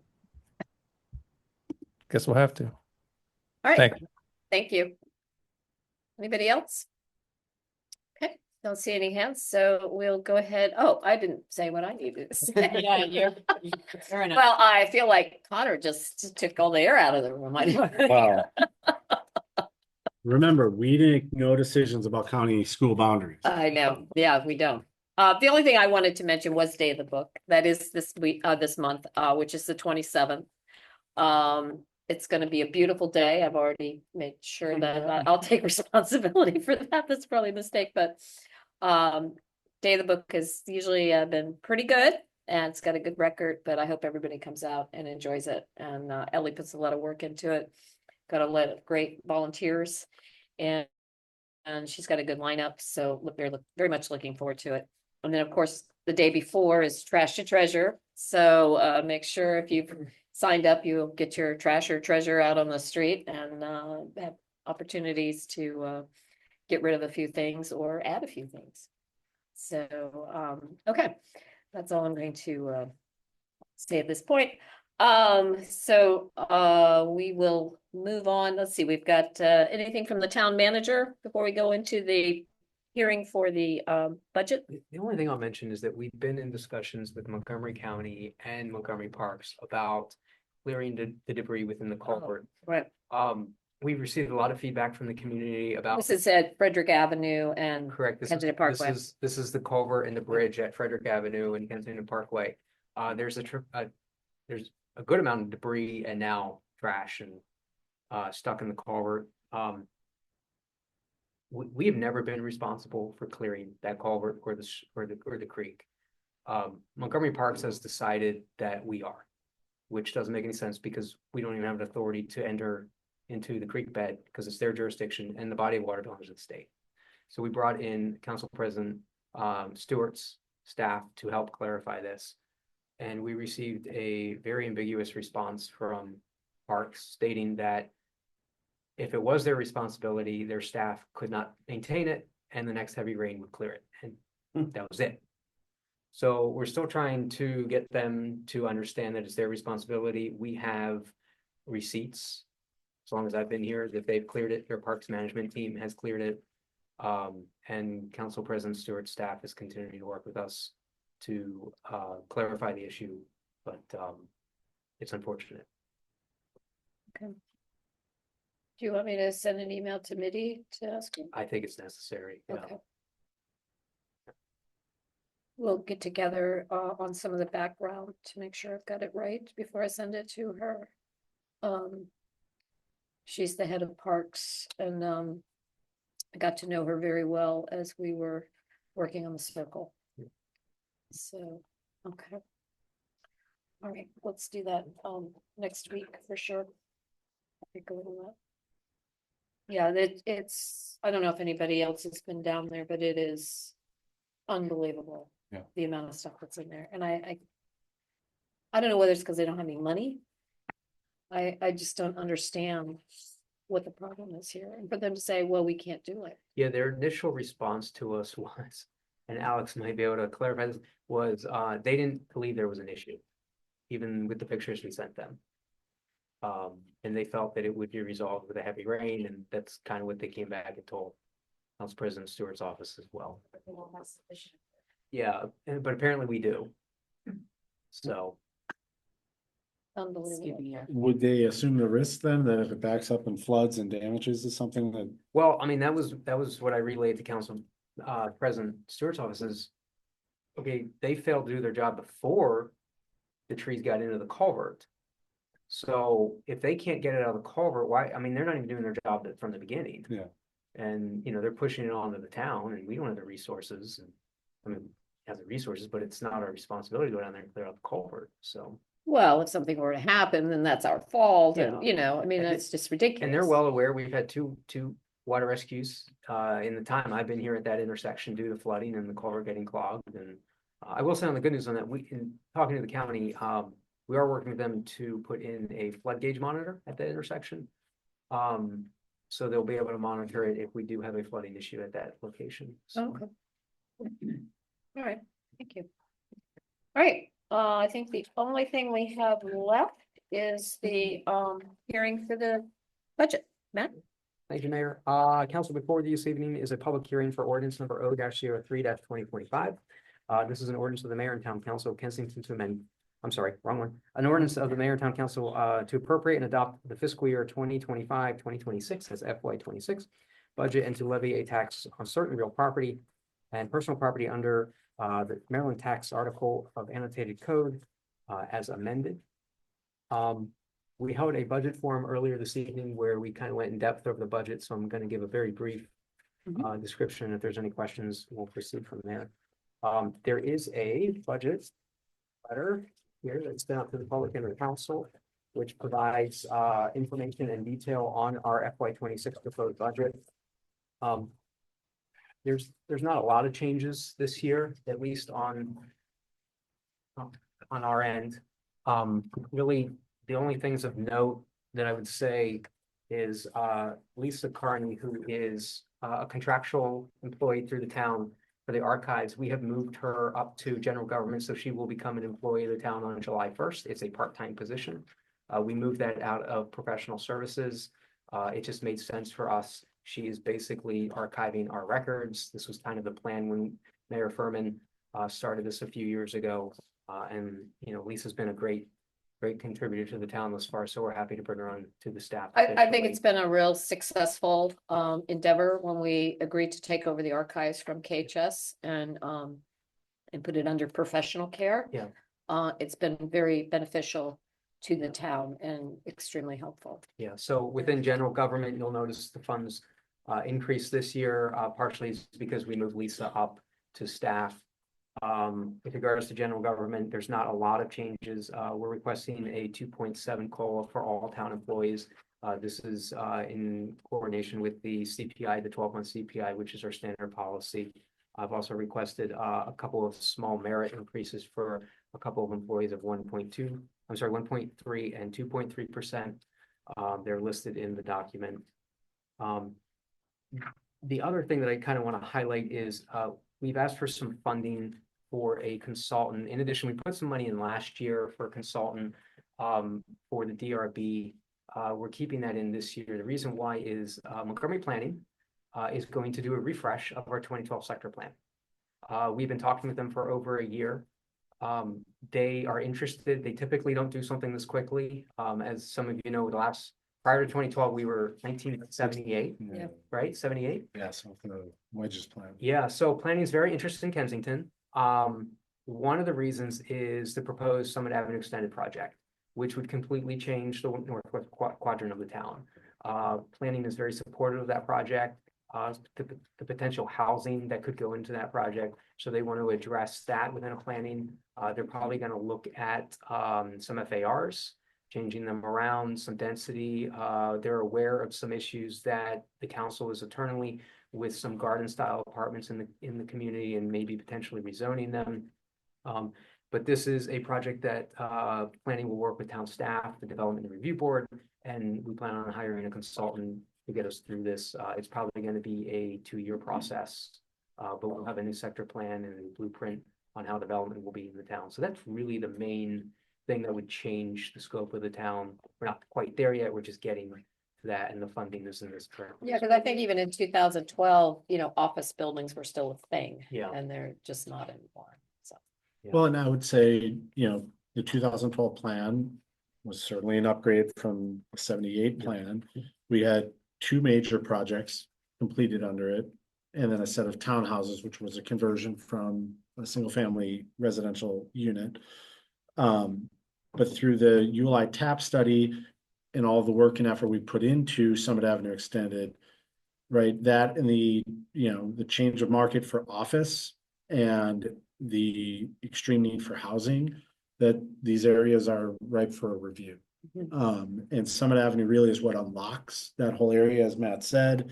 And it really does provide an opportunity to relook at the commercial value, if you do 100% commercial, the residential, if it's 100% residential, and then that mixed use FAR mixture to try and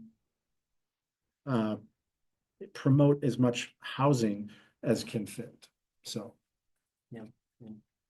With regards to revenues, we are going to see, or we're anticipating to see, an increase in property taxes through real property. This is basically due to the assessments. As everyone got their assessments in January, properties went up 20-30% in some cases. We're anticipating about $125,000 in increased revenue out of that. The only concern I have there is we do get a list of larger properties that are challenging those assessments. This is the largest list I've ever seen. These are the commercial These properties. are for large scale commercial properties. These are for properties worth more than $2 million. The abatements on those far exceed what SStat typically puts into our general corrections. And I don't know, we don't have a list on how many residents are challenging. Now, how realistic is it that they're going to win? I don't know, but that is something that it definitely caught my eye. I've never seen a list that long. So we'll see what happens there. We brought income tax down. We're being overly cautious with that, probably too cautious on income tax. We have seen a slight decline since 3 years ago when we had income revenues over $1 million. Is it going to be as low as what I'm thinking? Probably not. But with everything going on the federal level, specifically with Health and Human Services, we have a lot of employees that are affiliated with NIH. We're just being overly cautious on that one. Susan and I, had to put this number in 6 weeks ago. We might bump it up a little. We'll continue to talk about it, but right now we're not in a budget crunch on anything. So maybe just kind of leave it where it is and kind of see where it goes.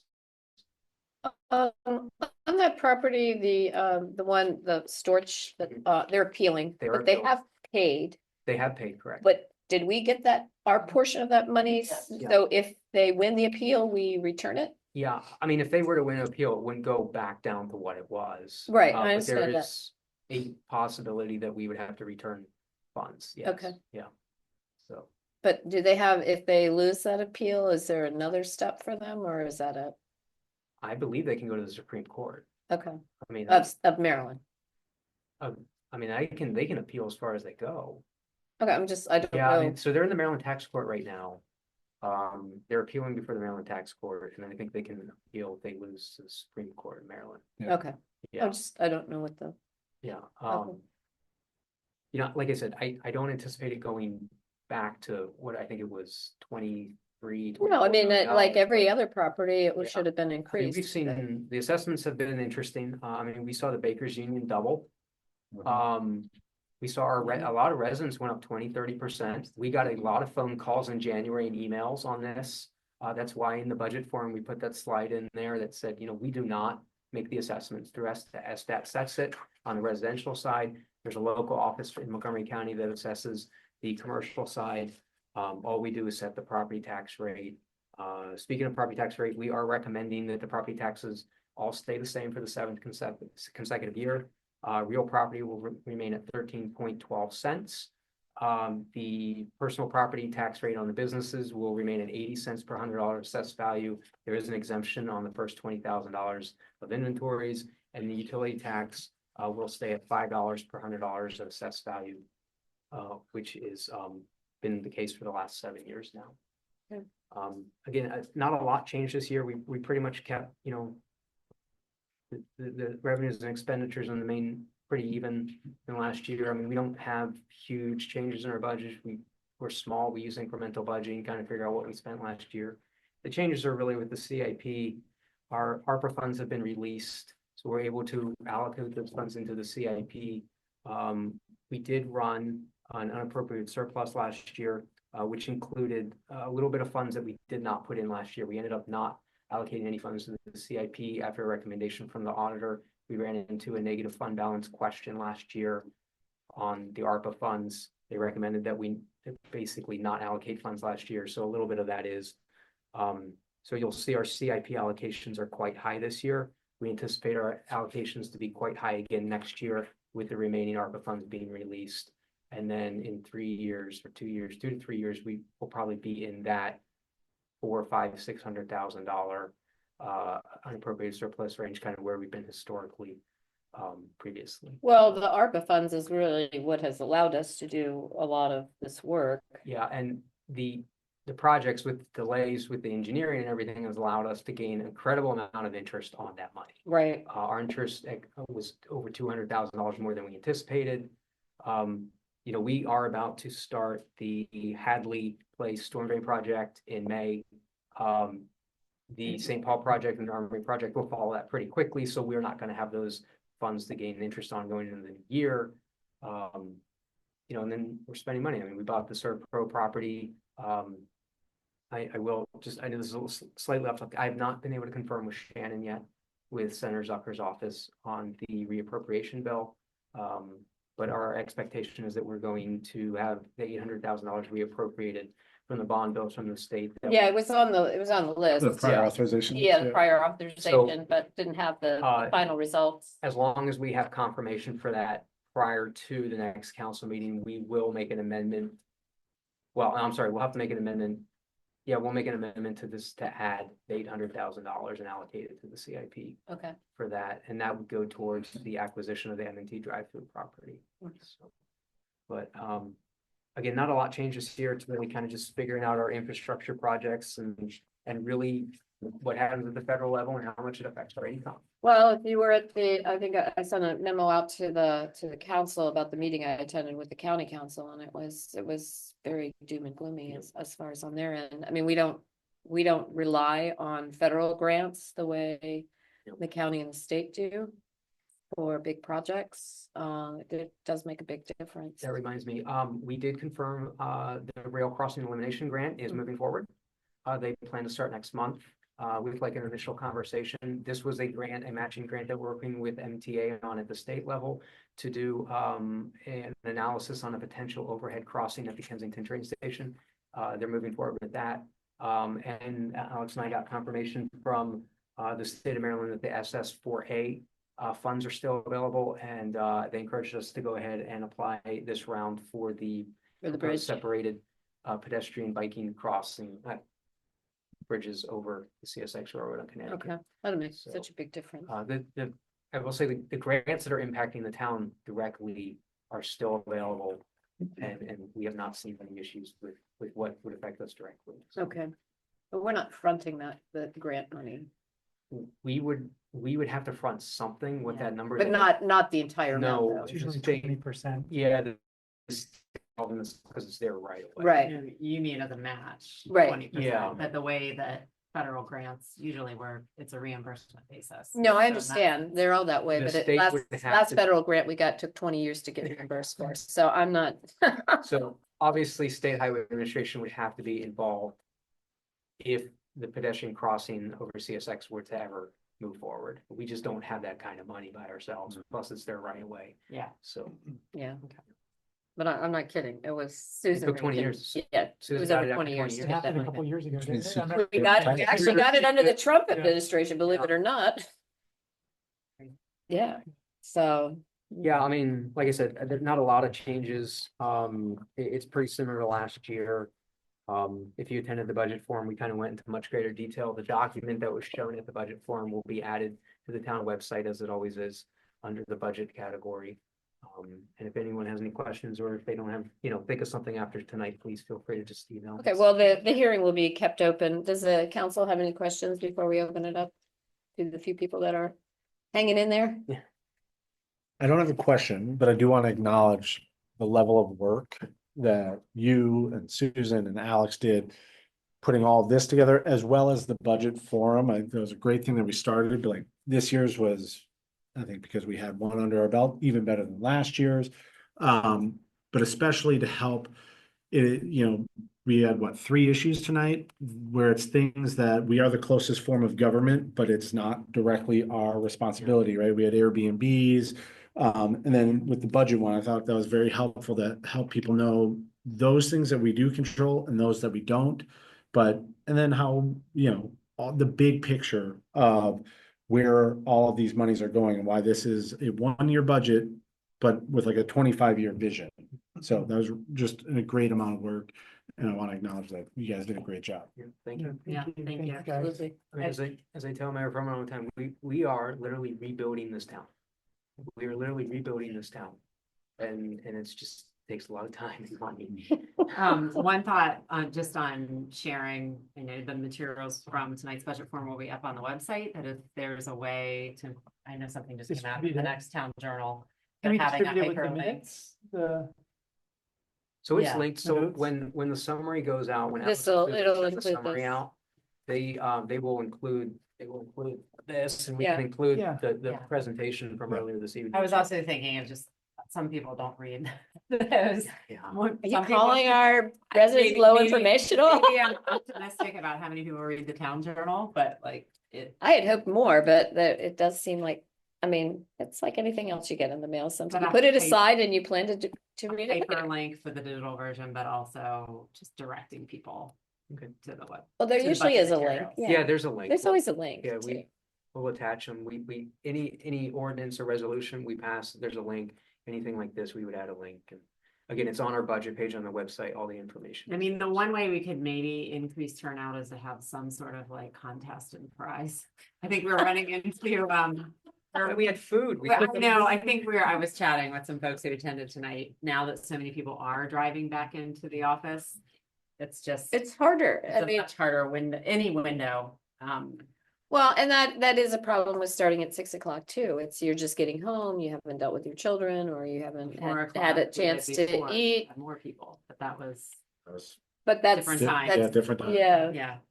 So let's spend the next year thinking about when would be a good time to do it, a better Yeah. time, whether that people could attend. I forgot to mention something in my regular, the new sidewalk on Howard Avenue. It's great. Between Connecticut Yes. and That's right. Armory. Jack's team finished infill the concrete last week. We do need to cut the ramp on the clock shop side.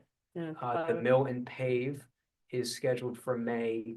And then we'll put in the new crosswalk. We'll see how it goes. I'm gonna be perfectly honest with you, there is a chance that we're gonna have to move to a three-way stop there. We're not entirely comfortable with how that traffic movement's gonna be there at that intersection coming down from Fine. Connecticut. With an just a crosswalk, so something we'll take a look at. That's So, fine. you know, Seems like it's a safer. I mean, way to most of go. the afternoon, it's a always stop anyway. yeah, It's so- Armory and Howard. No, this, Right in front yeah, of the service by the station. clock stop. yeah, so they finished the concrete, we gotta do the curb cut on the clock shop side. Like I said, we'll mill and pave and put in the new crosswalk and the new lines, and we're looking at May. And Were we you able did, to, go ahead. were you able to level it on Connecticut where it met, remember there was a mismatch, It's not great. but it was able to pass. Yeah. Well, they put a little, like a curb up there So, too. I'll go check it out. Yeah, Yeah. we had gotten feedback that they wanted us to run a guardrail 80 feet down from the intersection, which we thought was crazy. I mean, we couldn't understand why they wanted it, but they needed to meet certain requirements with the state. So what we did is we just moved the guardrail back onto the existing parapet and ran it down. If the state has an issue with it, let them tell us. Alright. They put a back curb in to help with ADA. You might have seen it. I saw it. Okay, so there's a back curb up at the top of the storm drain inlet. If the state wants to makes us make improvements from there, fine. But our engineer was happy with how it turned out, so. Yeah, Awesome. right now we're having, if you walk up there and you look as you get to the top, the gentleman that has been panhandling at Pliers Mill and Connecticut that's his disposal area of everything people give him. So Public Works has had to clean it up a couple of times. And quite frankly, it needs to be cleaned probably once a week. It's a real disaster over there. Of stuff. So.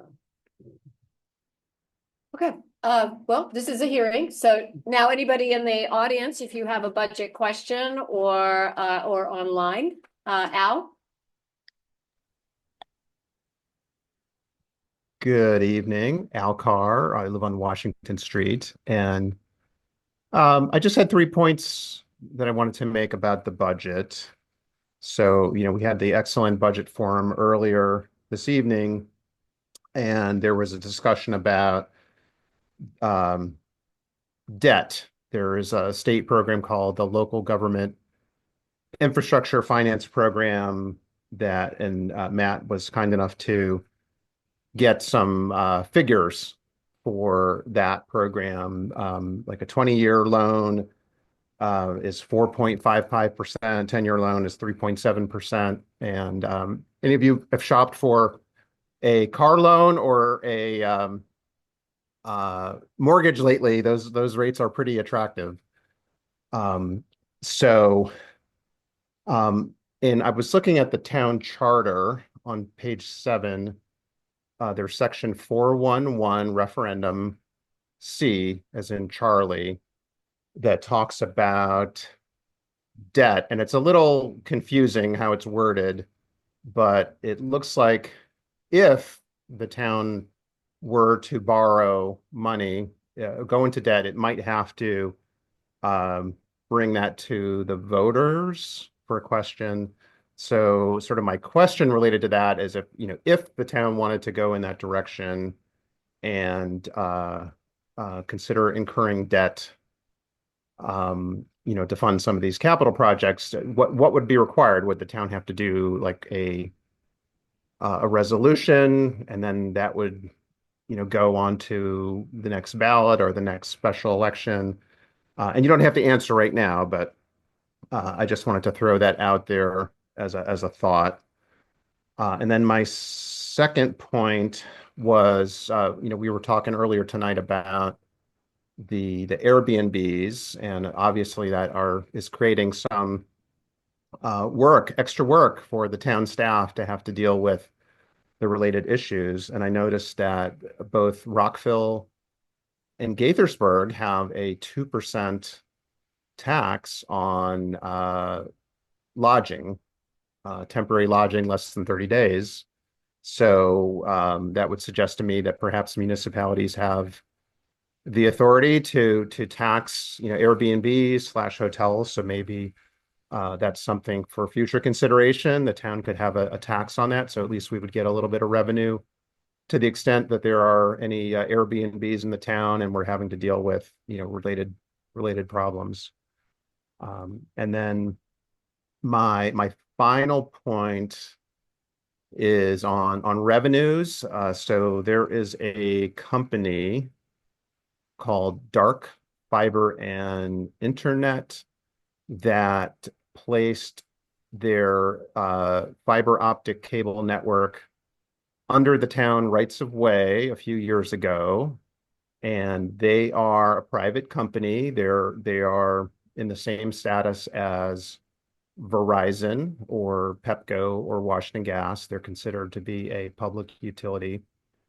But they've allowed their incorporation to lapse. So they're not paying any taxes. They're supposed to pay taxes to the county and to any municipalities that they pass through. So the town might want to talk with Sue Ellen about what could be done about that.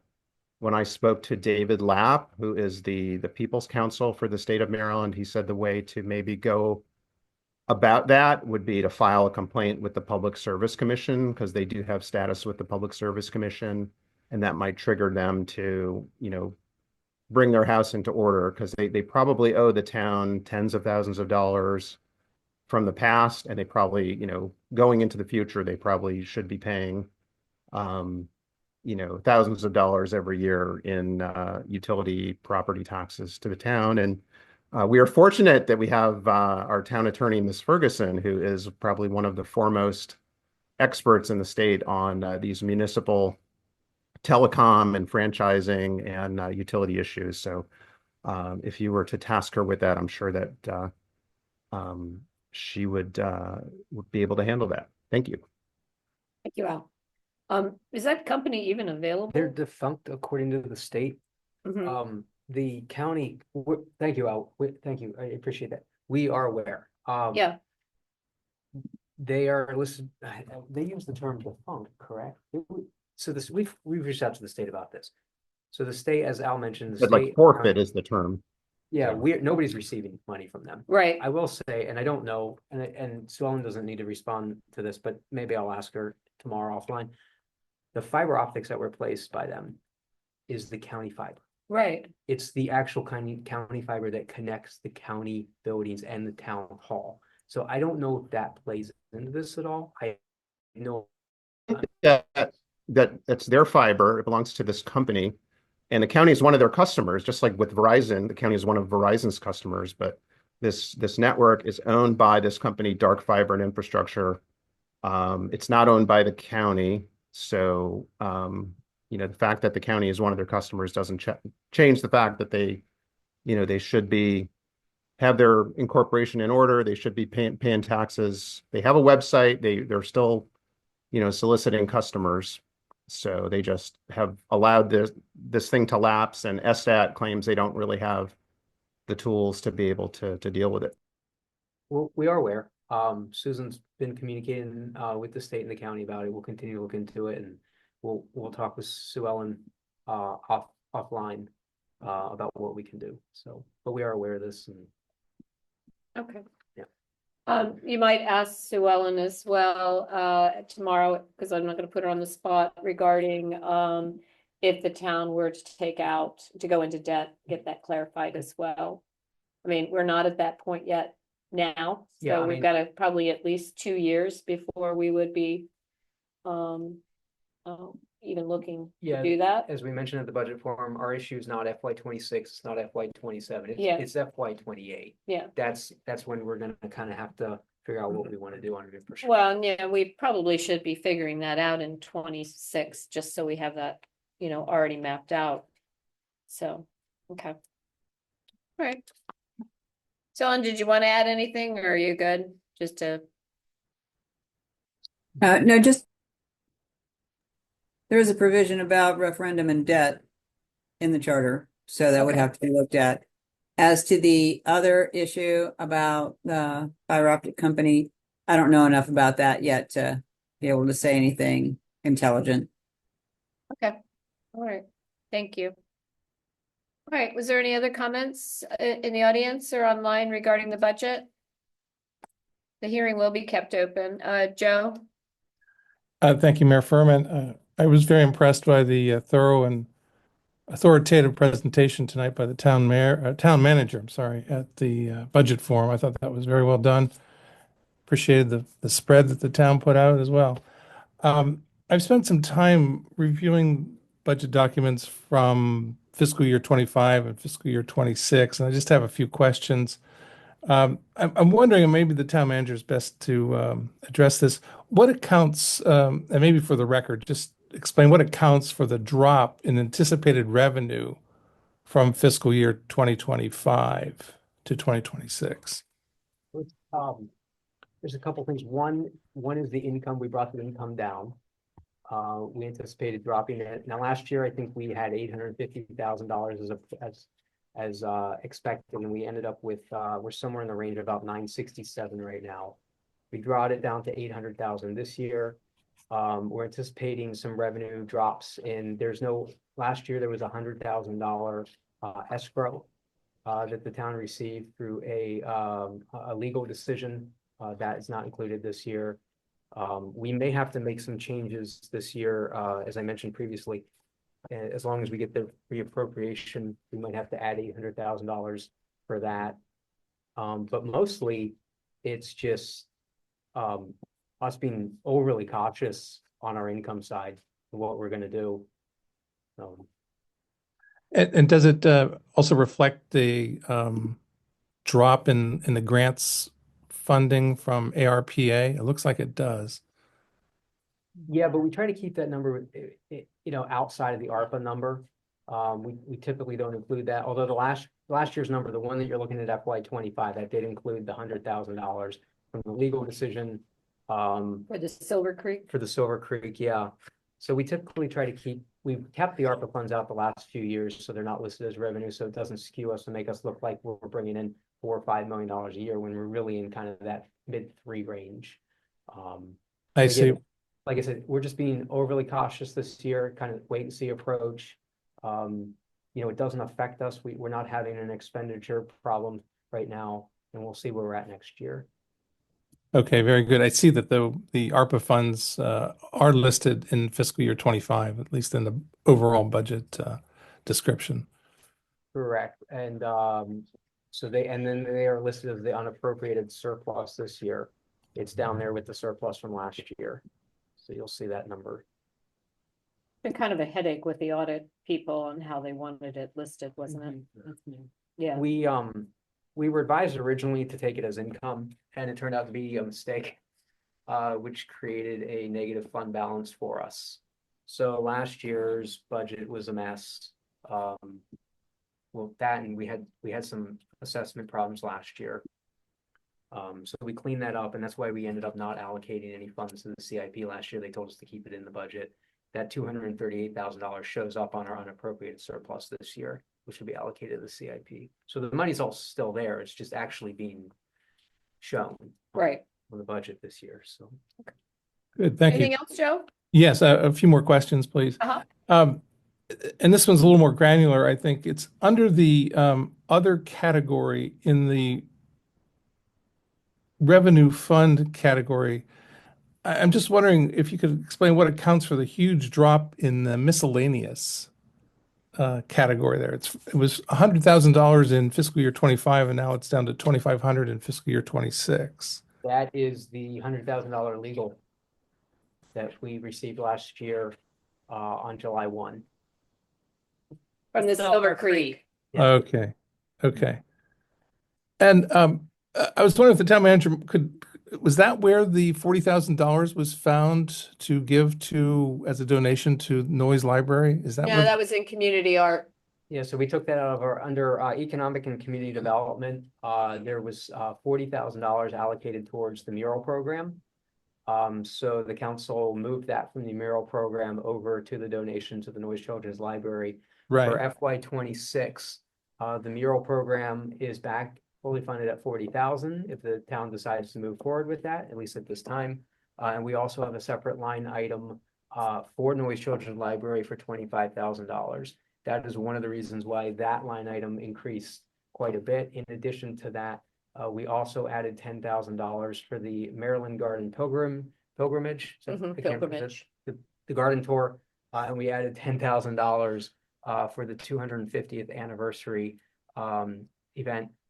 I will say that is actually in FY27, but our anticipation is that we may have We'll to spend it before we July may 4th. need to put some money out beforehand, and Right. it's never going to be. It's not going to be 10,000, but Right. we put that line item in there, and So we what is have the it- line item? Where does this appear in the budget? Under what line item? Under economic and community development. So the line item that talks about economic and community development, like, what is it, 239,000?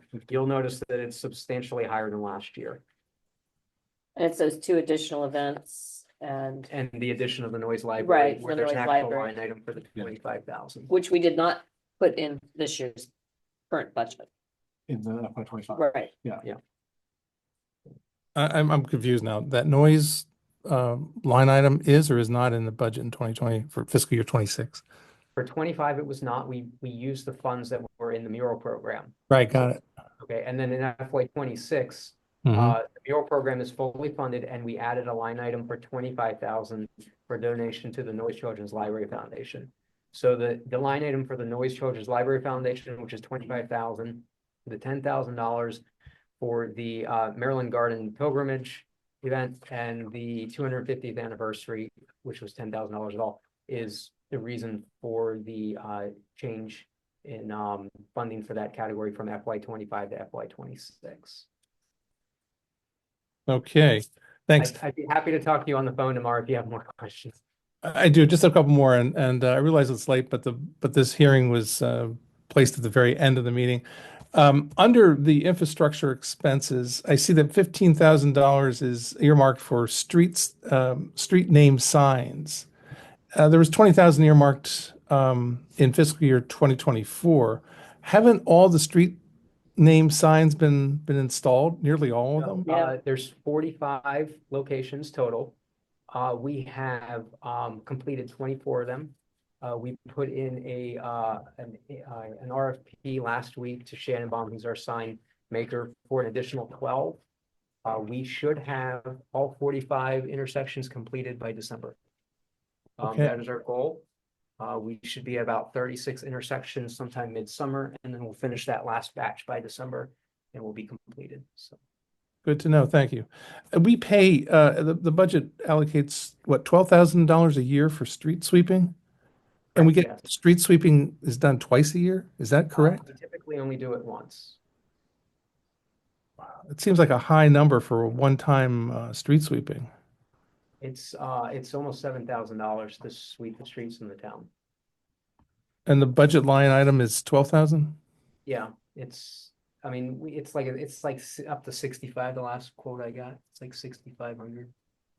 So we do it. We typically do it in the summer before the Labor Day parade. So, It's just a once. I thought it was twice a year we had that done. not typically. The crew will go around. The Public Works crew has an attachment for our skid steer equipment. They will typically go around at some point. They can get in the curbs and gutters a little better than the commercial truck. Where the commercial truck's good is just going over the main pavement area, but the crew will go into the curb and gutter with the attachment. Okay. So, I would say, to be fair, we address the streets more than once a year, but the commercial truck typically only comes in once. Okay, thanks. Just 2 more questions. What if the county budget, what if the county council approves what the county executive is seeking in terms of a 3.5% property tax increase? Does that have ramifications for the town of Kensington in terms of its tax revenues? And No, it's not to us. I mean, our tax rate is separate than the county, so we're maintaining a 13.12 cents property assessment. Anything that the county does on their side obviously would affect our residents directly, but it wouldn't change our revenues here in the town. okay. And finally, on the bridge construction, I noticed, and this is at the south end of town here that has been pending for quite a while. There was $350,000 that was set aside in the CIP, I think, for fiscal year 24, and now it's $400,000 in fiscal year 25. Yeah, Were, so were any of those funds from last year expended and spent on the bridge construction? yeah, so we've been going through the engineering and design process. It's completed. So we mentioned in the public forum this evening, they have completed the design and engineering of the 3 bridge repair projects. We are waiting for them to issue the RFP. There is about $30,000 left in the initial contract where Brutus engineering team will oversee the actual construction, the project management, and then the rest of the funds will go towards the actual repairs of the bridges. They're not structural issues, they're more compliance issue things. There is some minor, I guess what they would classify as structural, but all the bridges grade out at 90 or above. There's no issues with them. These are more things like dealing with parapets and dealing with regulations pertaining to the state, on how high things need to be, barricades, and make sure people or vehicles don't go into and over the parapets and into the creek. Railings need to be upgraded. There's some, concrete walkways along the bridges that need to be repaired. So it's not really structural. It's more regulatory what they're addressing. I know I've asked this question before, but when is this work going to be completed and then the bridge is brought up to, total compliance, do you The think? RFP should go out before the end of the fiscal year, so I'm saying, probably May or June. It's probably gonna take us about 3 months to go through the bid process on that, and then we'll schedule, hopefully at best, a contractor for early fall, and then they'll set a notice to proceed. So It sounds like the end of 2026, the work will be completed. it's possible, yeah. With the debris field that was mentioned earlier in the meeting, near the bridge at Frederick Avenue and Kensington Parkway, with that debris field that collects there, which is really disgusting, would that be addressed in this bridge construction and repair work? Would that be taken care of under this plan? If there's debris there, it will probably need to be cleared for the repairs, but it wouldn't stop it from happening once the repairs are completed. Oh, okay. What would it take, do you think, to get that debris field to not accumulate any longer? Better maintenance from the parks. Yeah. Yeah. Yeah. Thank you, Mayor Furman. You're welcome. I mean, I'm serious about that. The parks takes care of the creek. And I It's think their responsibility. Matt Well, it sounds like mentioned- they're protesting or reluctant to do so, so. Yeah, these are like whole trees and sections of trees, Joe. That they didn't want to maintain them prior to them falling into the creek, and they're just letting them flow down with the idea that a heavy rain will just fix it. I mean, where are they gonna go? Yeah, I mean, I mentioned this previously this evening, we've had problems with them. One of the delays with the bridge project was them asking us to relocate an existing egress. There's been some communication on getting help with permitting to access, because we have to enter into their creek bed, we have to enter into the body of the water. How's an MD&E permit gonna work? There's things that the engineer recommended on doing outside of the RFP, like things that we could do outside of that, so we don't have to go through a permitting process.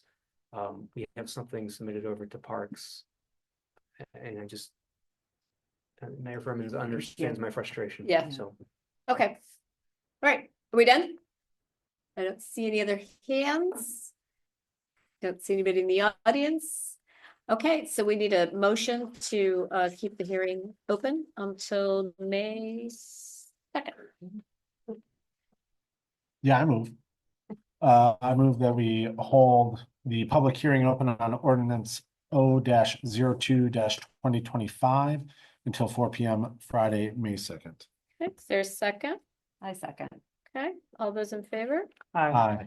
Okay, all right, I will remind everybody that we are meeting a week earlier in May. And that will mean, because for those who are running this year, they have until May 12th to declare. So at our meeting on the 7th, we will not be announcing candidates. Okay, so I also want to tell the council I will be sending out this week the deadline for the June issue. So because we will, it's technically the May-June issue, because we will have candidates' profiles will be part of that too. And anything about the referendum will be in there. So and of course Juneteenth will be the big one. So but I'll send that information out. I know you're traveling next week. Have a safe trip. Thank you. I know you're traveling next week. Have a safe trip. Traveling. Are you traveling? For all those who are traveling, please safe travels for everyone. We look forward to seeing you when you get back. Thank you. So, Thank Thank you. you. all right, so I need a motion to adjourn. I move that we adjourn. Can I get a second? Okay, all those in favor? Aye. All right, thank you very much. Matt, safe drive back to West Virginia. that far away place you live.